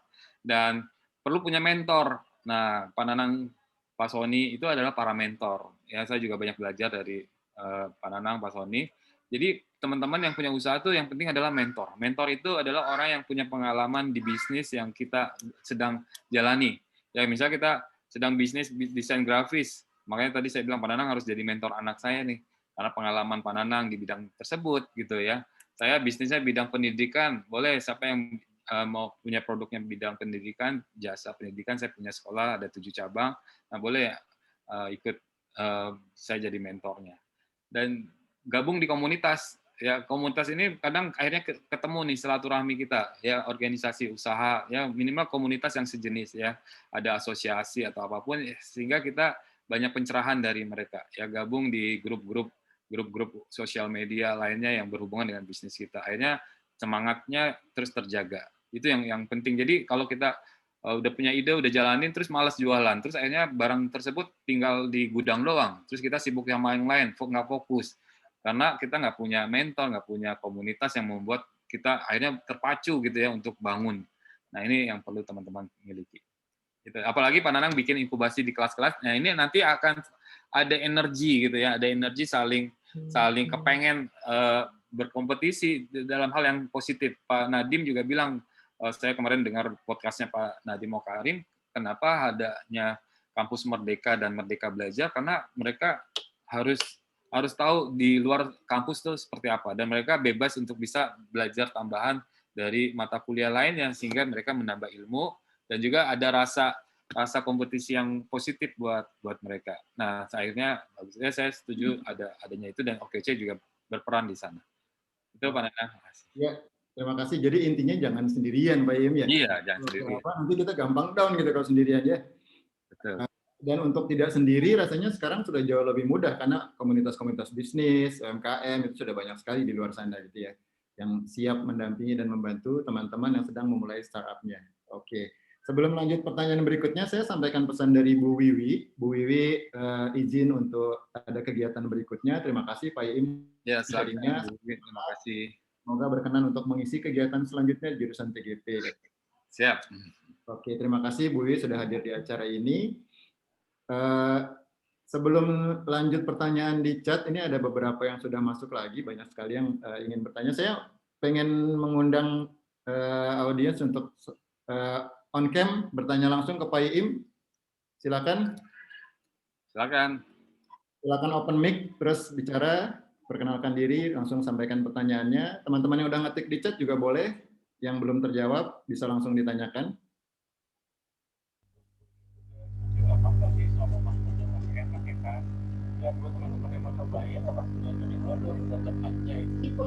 Raise hand. Oh, oke. Nurul Rahmawati, silakan, Mbak Nurul. Selamat pagi Pak Iim. Pagi. Perkenalkan, nama saya Nurul Rahmawati. Ya. Sebelumnya saya ingin mengucapkan terima kasih atas ilmunya yang sangat bermanfaat. Langsung aja ke pertanyaannya. Sebelumnya kan Bapak jelasin tentang pola pikir pengusaha yang salah satunya dapat dipercaya. Nah, di era yang sekarang kan kita tahu banyak usaha-usaha yang dicurangi, yang berdampak pada usaha yang jujur gitu. Nah, pertanyaannya bagaimana sih Pak membangun kepercayaan terhadap target audiens di era 4.0 dengan menggunakan growth mindset tanpa mengumbar atau menjelaskan secara gamblang seperti apa produk yang kita tawarkan? Terima kasih Pak. Ya, terima kasih Mbak Nurul. Ya, benar. Sekarang ini eranya keterbukaan ya. Semuanya informasi lengkap dan semuanya nggak ada batas waktu. Ya, nggak ada batas waktu. Jadi ada semua. Dan cepat. Nah, makanya di era ini kita harus bangun integritas yang sangat tinggi. Dan sekarang respon di sosial media juga harus cepat. Jadi kalau kita bersosial media, memasarkan produknya di sosial media, di marketplace yang secara terbuka harus cepat responnya dan baik ya. Jangan sampai mereka kecewa. Kalau mereka kecewa, akhirnya ibaratnya tuh catatan baik dan catatan buruk kita ada di Google. Ya, ada testimoninya ada di situ. Jadi jangan sampai, dan kalaupun terjadi tidak baik, misalnya kita lalai dan apa, cepat dieskalasi, kemudian cepat direspon, dan kalau perlu kita memang harus ganti rugi, kita harus ganti rugi. Itu membangun kepercayaan, ya, membangun kepercayaan. Nah, ini yang harus Mbak Nurul dan kawan-kawan bangun hingga dari sekarang. Jadi mindset-nya jangan sampai mindset-nya biarin aja, masih banyak orang lain lagi yang akan beli. Tapi kalau di sosial media kita udah satu tercoreng, akan nyebarnya banyak banget. Jadi di negara kita tuh satu kecewa dia akan cerita ke banyak orang. Tapi kalau dia senang sama produk kita, senang dengan pelayanan kita, dia ceritanya cuman paling 2-3 orang, 4 orang, 5 orang, nggak banyak. Tapi kalau buruk tuh nyebarnya kemana-mana. Nah itu yang mau tidak mau kita harus cepat responnya. Nah, kuncinya adalah memberikan edukasi. Jadi kita di sosial media atau jualannya itu tidak hanya menjual produk yang secara masif ya, secara belak-belakan, hard sell, dan orang merasa ini jualan banget nih, males dia unfollow kita, terus keluar dari grup kita. Tapi yang mereka butuhkan adalah edukasi, ya, edukasi yang ini menjadi soft selling buat kita. Jadi branding kita lakukan. Nah, dari situ mereka akan melihat bahwa oh iya, dia Mbak Nurul ini adalah pakarnya, expertnya. Jadi kalau mengenai misalnya produknya minuman herbal, ini kalau minuman herbal saya mesti beli dari Nurul nih, karena secara edukasinya nyampe gitu ya, dan testimoninya ada. Jadi nggak jual langsung. Nah ini teman-teman, copywriting ini penting. Ini juga copywriting ini juga satu hal yang langkah kreativitas yang harus kita miliki ya. Sekarang ini serba story. Jadi di Google aja ada namanya, kalau dulu udah standar kan, ada news, ada image, ada video. Nah sekarang story. Nah story ini yang harus kita bangun ya. Jangan sampai story yang dibangun itu pada saat di Google story-nya negatif. Nah, jadi harus pintar copywriting. Copywriting itu juga satu bagian dari desain ya Pak Nanang ya. Saya pernah order ke Pak Nanang desain logo. Pak Nanang luar biasa, ada story-nya di situ, bangun filosofinya seperti apa, copywriting-nya seperti apa, akhirnya kita bisa terima hal itu. Nah ini yang teman-teman harus pintar juga copywriting, dan copywriting bukan hanya copywriting copy paste. Ya jangan, karena sekarang ada namanya aplikasi copyscape.com. Nih copyscape.com ini tujuannya untuk apakah kita plagiat apa enggak nih. Itu ketahuan di situ.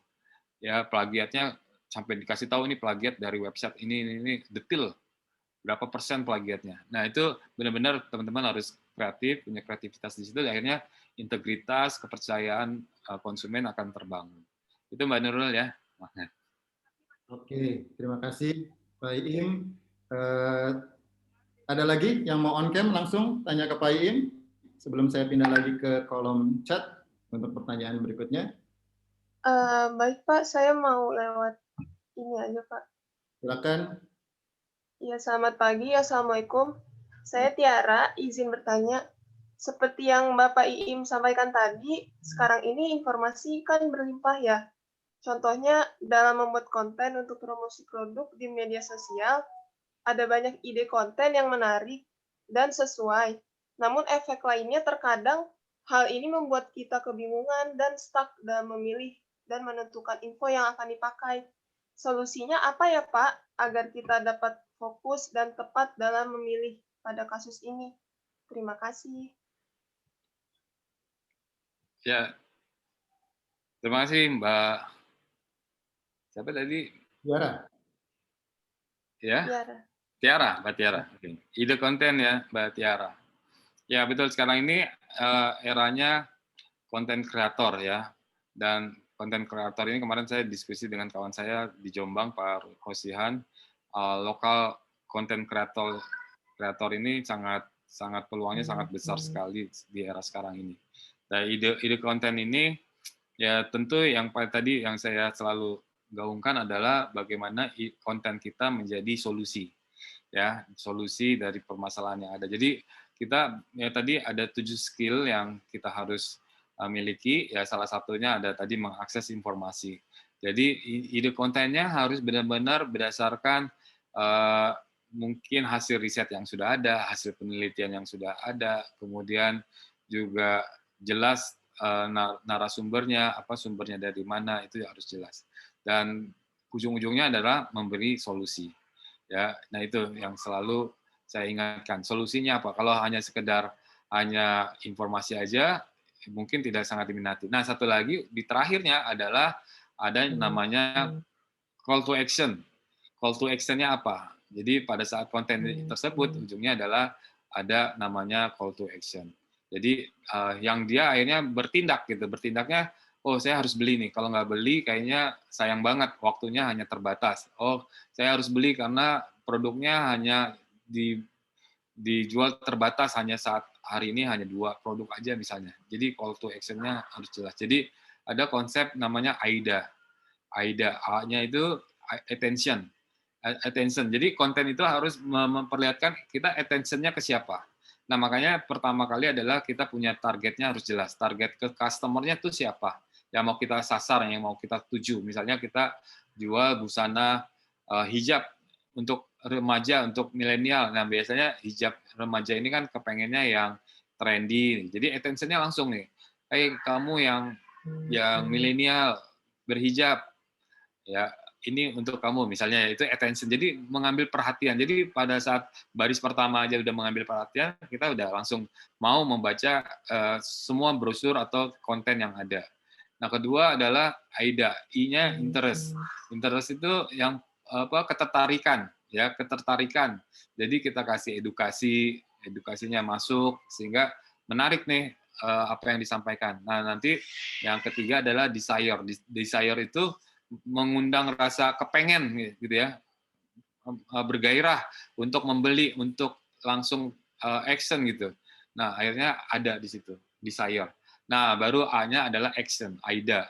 A-nya action. Action itu adalah call to action-nya tadi. Nah, misalnya ayo hubungi sekarang juga nomor telepon ini, atau WA, atau follow Instagram kami dan dapatkan produk ini secara gratis misalnya untuk pertama. Nah, itu action-nya seperti itu. Jadi ide kontennya harus lengkap dengan konsep AIDA tadi, Mbak Tiara. Mudah-mudahan membantu. Nanti Mbak Tiara bisa lihat di sosial media atau di Google tentang AIDA, A-I-D-A. Seperti apa? Silakan. Terima kasih, Pak Nana. Oke, saya bacakan pesan Pak Iim di chat untuk teman-teman yang pertanyaannya belum terjawab di sesi ini. Sampai akhir sesi nanti, jika belum terjawab, teman-teman bisa hubungi Pak Iim. Pak Iim mencantumkan nomor kontak dan alamat Instagramnya, di situ bisa DM Instagram. Saya lihat di layar sudah ada Regi yang raise hand. Silakan, Regi. Ya, sebelumnya saya mau izin bertanya. Selamat siang Pak Iim, saya Regi Jusnia dari kelas 36C. Kan kita dalam berusaha itu biar berbeda dengan kompetitor lain ya, kita kan penting untuk memiliki konsep. Tapi kalau apabila bisnis kita itu tiba-tiba mengalami stuck dalam berbisnis itu, dan untuk konsumen itu sudah tidak tertarik dengan konsep kita gitu, apakah perlu untuk merubah konsep agar tetap mengikuti tren yang mungkin bahkan kalau kita mengikuti tren itu akan mengikis atau lama-lama akan konsep kita yang dari awal itu akan berubah. Jadi citra bisnis kita yang sudah kita tetapkan di awal itu akan berubah gitu. Apakah saya harus mengikuti tren yang ada atau tetap dengan konsep yang saya buat di awal? Sebelumnya terima kasih karena telah berbagi ilmu sama informasi dengan kita. Terima kasih. Baik, Mbak Regi, terima kasih. Ya, pertanyaannya bagus sekali. Jadi kalau kita udah punya konsep, terus kemudian stuck, apakah harus rubah konsep? Dan kalau rubah konsep, apakah citra kita akan berubah juga? Pandangannya akan menjadi buruk mungkin ya. Ya, Mbak Regi, ini sebenarnya banyak sekali nih contoh kasus yang terjadi ya. Kalau memang startup khususnya ya, startup itu semuanya berawal dari ide ya, dari ide kemudian dicoba dijalankan. Nah, kita ingat tuh namanya Instagram itu dulunya di awal-awal itu dia hanya untuk posting lokasi sebenarnya. Jadi kita lagi di lokasi mana, terus check in gitu langsung, terus jadi informasi tentang kita sedang ada di mana. Nah, akhirnya kok nggak stuck ya, kelihatannya nggak menarik gitu. Nah, akhirnya namanya pivoting. Pivot itu berubah. Ya, pivot berubah, dan dia analisa ternyata orang banyak kepengen pasang foto gitu ya, ada fotonya, kemudian berkembang lagi menjadi ada videonya, dan itu akhirnya memang pivoting itu harus dilakukan. Ya, kita nggak apa-apa, dan tapi arahnya sama gitu ya, inline gitu, nggak apa namanya, nggak menutup langsung, tapi kita coba dulu yang searah, sejalan. Nah, kemudian akhirnya begitu. Nah, kemudian sekarang Instagram ada namanya story, dan akhirnya semuanya pada ngikutin tuh. YouTube juga sekarang udah ada kan story kayak apa, video singkat ya. Terus kemudian Twitter juga ada. Twitter juga udah ikut-ikutan Clubhouse tuh. Twitter ada namanya Twitter Space untuk audio. Nah, itu akhirnya ikut-ikutan juga. Nah, tapi mereka ada pembedanya juga, ikut-ikutan tapi ada pembedanya. Ya, akhirnya Facebook akhirnya juga merasa, wah ini Instagram lebih inovasi nih daripada disangkanya ikut-ikutan Instagram. Akhirnya apa yang dilakukan Facebook, Mbak Regi, terhadap Instagram? Tahu nggak, Mbak? Apa yang dilakukan Facebook terhadap Instagram supaya dia nggak dianggap ikut-ikutan, supaya citranya baik? Instagramnya dibeli sama Facebook kan? Instagramnya dibeli sama Facebook. Kemudian Facebook juga ya akuisisi, Mas Rizky, betul. Sekarang udah satu grup, dan juga Facebook gagal dalam membuat messenger, ya, aplikasi berbasis pesan. Akhirnya dia merasa gagal, tapi dia tetap mau jalanin terus. Nah, akhirnya dia akuisisi juga tuh WA ya, WhatsApp. Nah, itu yang terjadi. Nah, tapi ya maksud saya teman-teman nggak usah khawatir, harus terus berkembang. Jadi jangan putus. Jadi orang yang gagal itu yang putus tengah jalan dan tidak melakukan apa-apa lagi, tapi melakukan perubahan.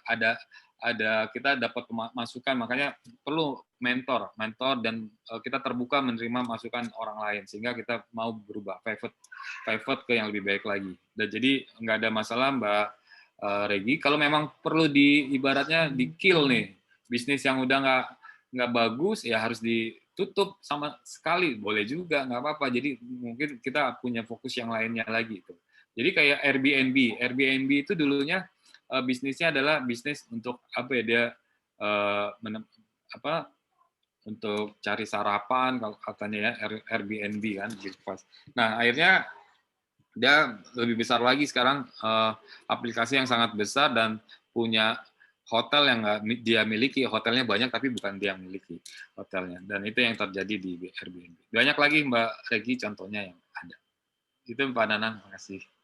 Oke, iya, kalau kita lihat mungkin kalau di dunia retail ada juga ya produk-produk yang berubah konsep dari waktu ke waktu. Saya yang ingat tuh dulu ada deterjen yang brandnya Surf, itu awalnya untuk multi-purpose deterjen untuk baju segala macam sama seperti yang lain, tapi karena kemudian kurang berjalan sepertinya, akhirnya dia repositioning jadi khusus pemutih deterjennya. Nah, itu juga perubahan konsep, tapi ketika dikomunikasikan dengan baik konsumennya bisa berjalan gitu. Dan saya kira banyak contoh-contoh produk seperti itu, cuman memang mungkin Pak Im betul, kita mesti tahu juga kapan di titik mana kita harus pivot, bahasanya kali Pak Im ya.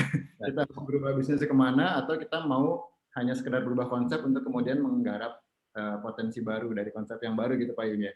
Betul. Oke. Dan malah jadi niche market ya Pak Nanang ya, jadi pemain yang ahli di segmen tertentu tersebut, segmen yang ceruknya lebih kecil, tapi harganya bisa lebih mahal. Harganya bisa lebih mahal. Seperti tadi. Lebih baik juga nanti ya. Oke, Pak Im, saya tertarik untuk tanya nih, kalau untuk teman-teman yang seperti mahasiswa-mahasiswa ini yang mereka baru mau mulai startup, mungkin sudah punya produk yang masih baru mau mulai jualan gitu-gitu. Nah, apakah mereka ini sudah bisa tuh kalau mau masuk ke organisasi bisnis seperti TDAK atau OKOC atau apa untuk penguatan bisnisnya sendiri gitu? Atau itu harus sudah yang lepas dari sekolah terus sudah beneran full timer bisnis atau gimana tuh Pak Im? Ya, nah perlu teman-teman. Jadi sebenarnya yang tadi saya sarankan tujuannya adalah mendapatkan mentor. mendapatkan pengetahuan. Pengetahuannya ini juga gratis ya. Ya, bukannya kita mau cari yang gratisan, enggak. Kadang-kadang yang cari gratisan nggak dapat apa-apa gitu ya. Nah, artinya maksudnya kalau kita berorganisasi, bersosialisasi, dapat mentornya secara ada pertemanan yang baik gitu. Nah, tapi tetap kita harus fokus targetnya, ada targetnya. Targetnya adalah usaha kita tuh bisa berjalan dengan terus-menerus, sustainability-nya ada, kata Pak Nanang tadi. Jangan terjebak di organisasinya. Kadang terjebak di organisasinya, akhirnya sibuk dengan organisasi, menjadi aktivis, terus tidak menjalankan usahanya. Itu jangan sampai itu, Pak Nanang. Jadi targetnya itu. Jadi kalaupun kita ingin mau kerja dulu juga nggak masalah, Pak Nanang. Jadi namanya pengusaha ini, saya kasih gambaran teman-temannya, pengusaha itu juga ada tingkatannya. Tingkat pertama ini level 0. Level 0 ini kita boleh menjadi pekerja dulu, employee. Jadi employee. Dari employee itu sebenarnya kita mau belajar. Ini Pak Nanang, banyak nggak Pak Nanang di desain Dampu Desain ada mau kerja di Dampu Desain paling cuma berapa tahun akhirnya keluar terus membangun usahanya sendiri, ada nggak Pak Nanang? Ya, ada beberapa Pak Im. Ada ya.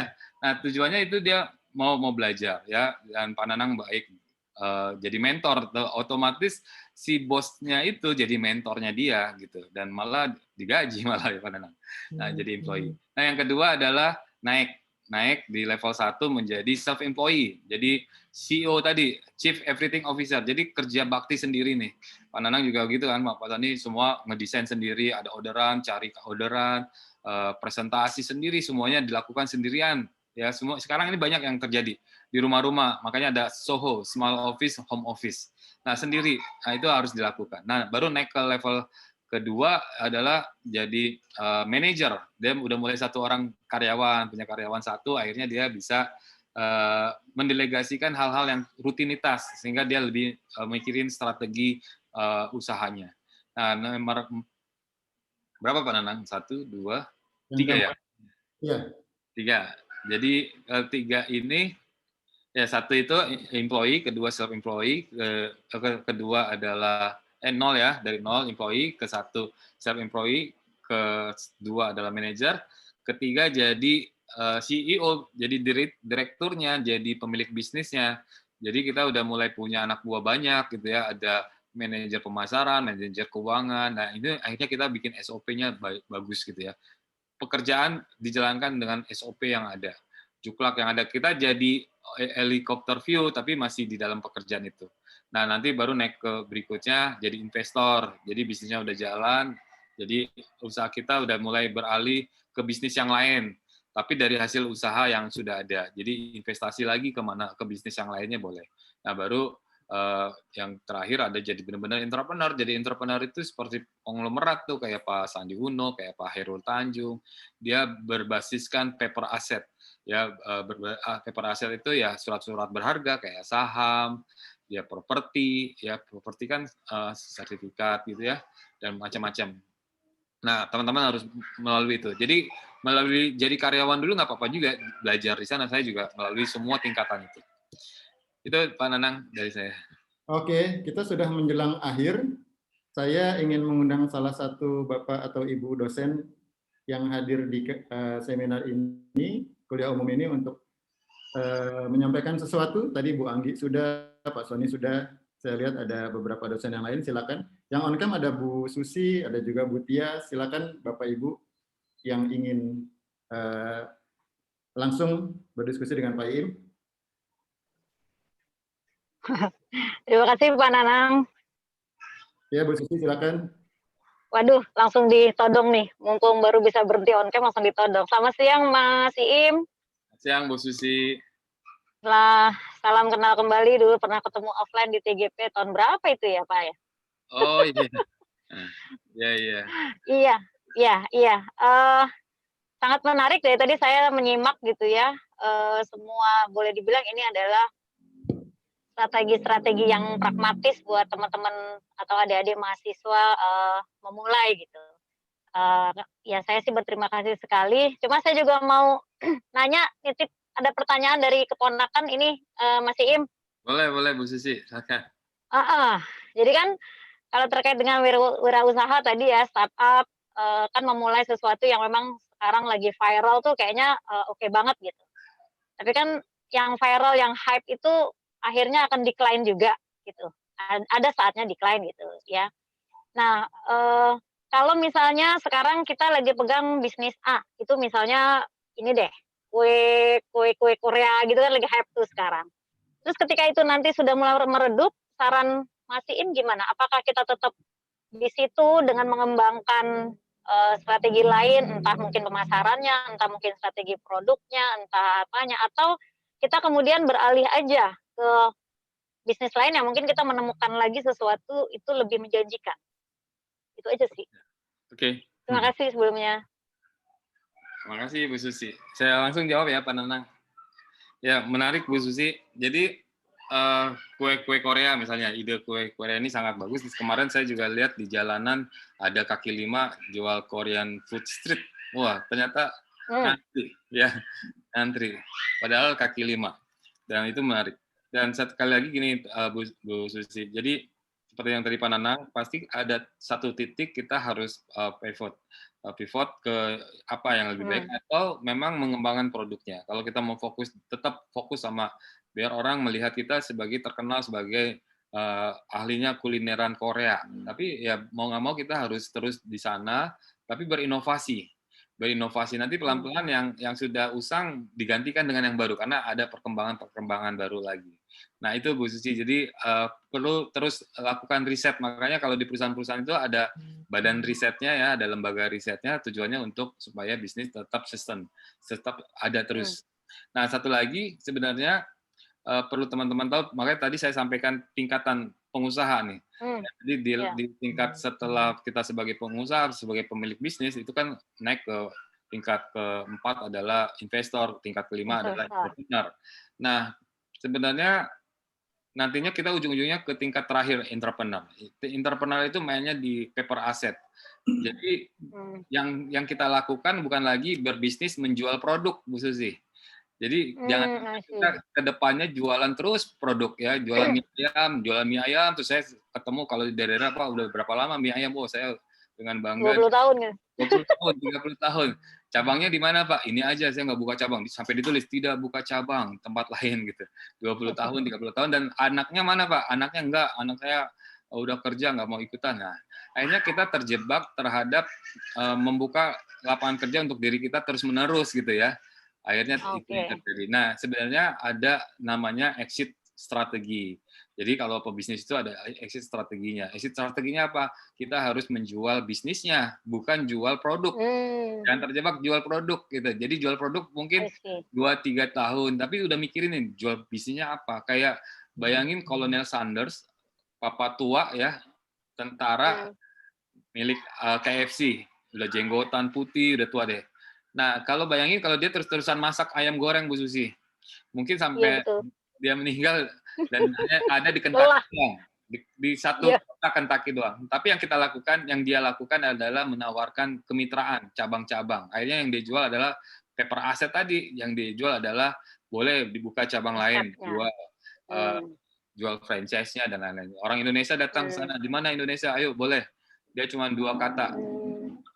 Nanya ke orang Indonesia. Wani Piro kata dia gitu.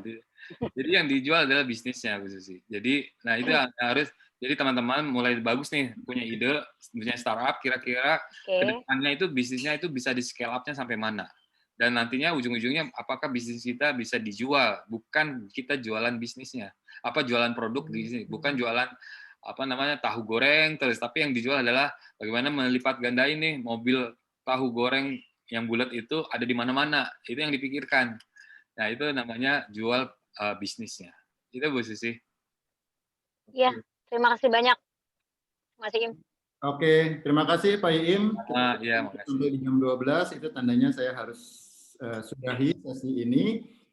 Satu hal yang bisa saya simpulkan dari apa yang Pak Iim paparkan tadi adalah di era 4.0 untuk teman-teman generasi milenial, peluang di luar sana banyak sekali. Bahkan peluang-peluang yang zaman-zaman kami belum ada, sekarang sudah banyak sekali di sana. Jadi kuncinya bukan lagi di luar, tapi di diri kita sendiri justru gimana kita memanfaatkan itu supaya jadi ide, supaya jadi bahan kita untuk memulai bisnis kita di masa yang akan datang nanti. Gitu. Terima kasih banyak Pak Iim sudah join di sesi pagi ini. Sama-sama Pak Nanang. Sangat menginspirasi. Selanjutnya sesi saya kembalikan kepada MC dan panitia. Silakan. Terima kasih. Assalamualaikum warahmatullahi wabarakatuh. Waalaikumsalam. Waalaikumsalam. Kalau ada link YouTube-nya boleh Pak Nanang di-share ya. Oh iya, nanti saya tanyakan ke panitia, Pak Iim. Terima kasih. Sukses semua teman-teman. Terima kasih kepada Bapak Nanang yang sudah memandu acara inti pada siang hari ini. Dan terima kasih juga kepada Bapak Iim Rustiamsi atas ilmu yang sudah disampaikan. Semoga ilmu yang diberikan bisa bermanfaat untuk kita semua. Sebelumnya, saya ingin mengingatkan kembali kepada para peserta untuk mengisi absen dan evaluasi kegiatan kuliah umum hari ini melalui Gform, dan linknya sudah tersedia di kolom chat ya. Selanjutnya, kita akan masuk ke acara pembagian door prize.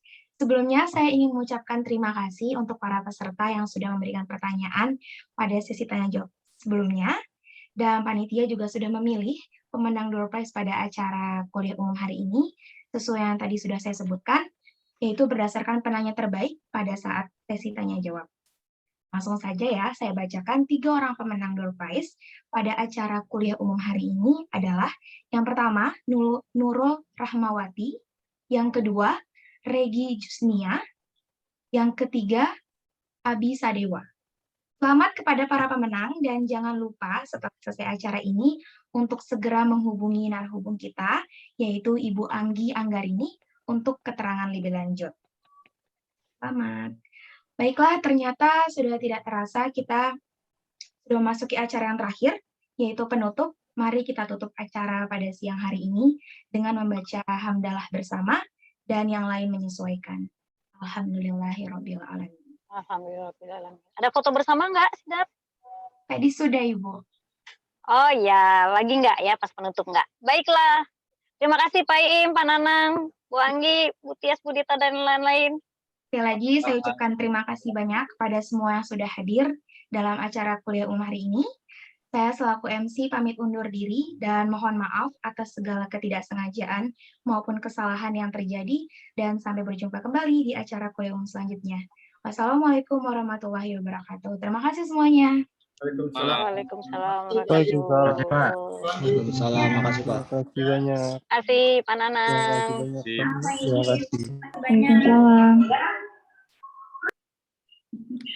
Terima kasih Bu, Bapak. Saya izin live ya Bu. Ya. Terima kasih ya.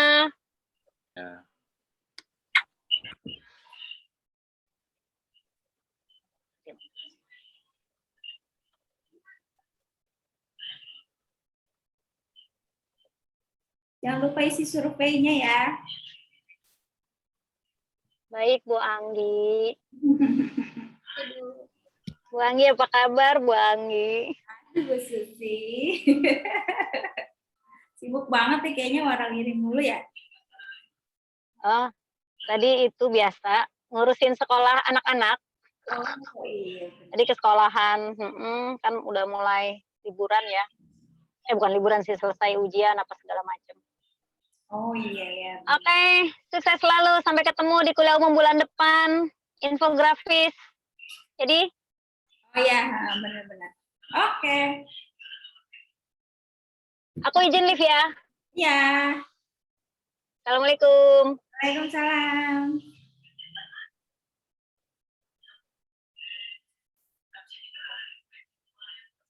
Buti ada nggak Buti?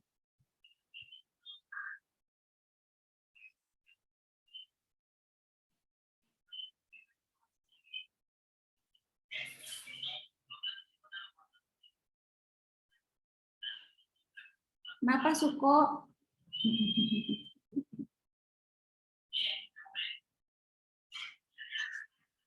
Oh iya, hai. Oke deh. Kayaknya panitia kita WA-an aja ya abis ini ya. Oke deh kalau gitu ya. Terima kasih ya semuanya ya. Terima kasih Bu. Terima kasih Bu. Sukses.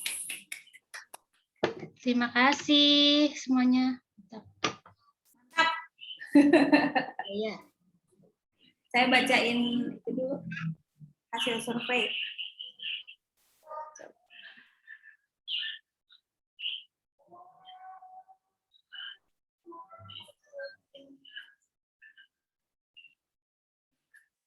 Baru 6 orang nih. Oh, udah ada 16 nih.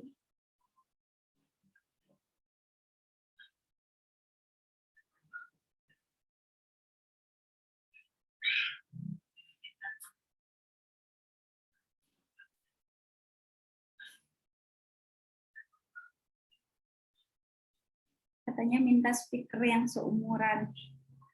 Oke.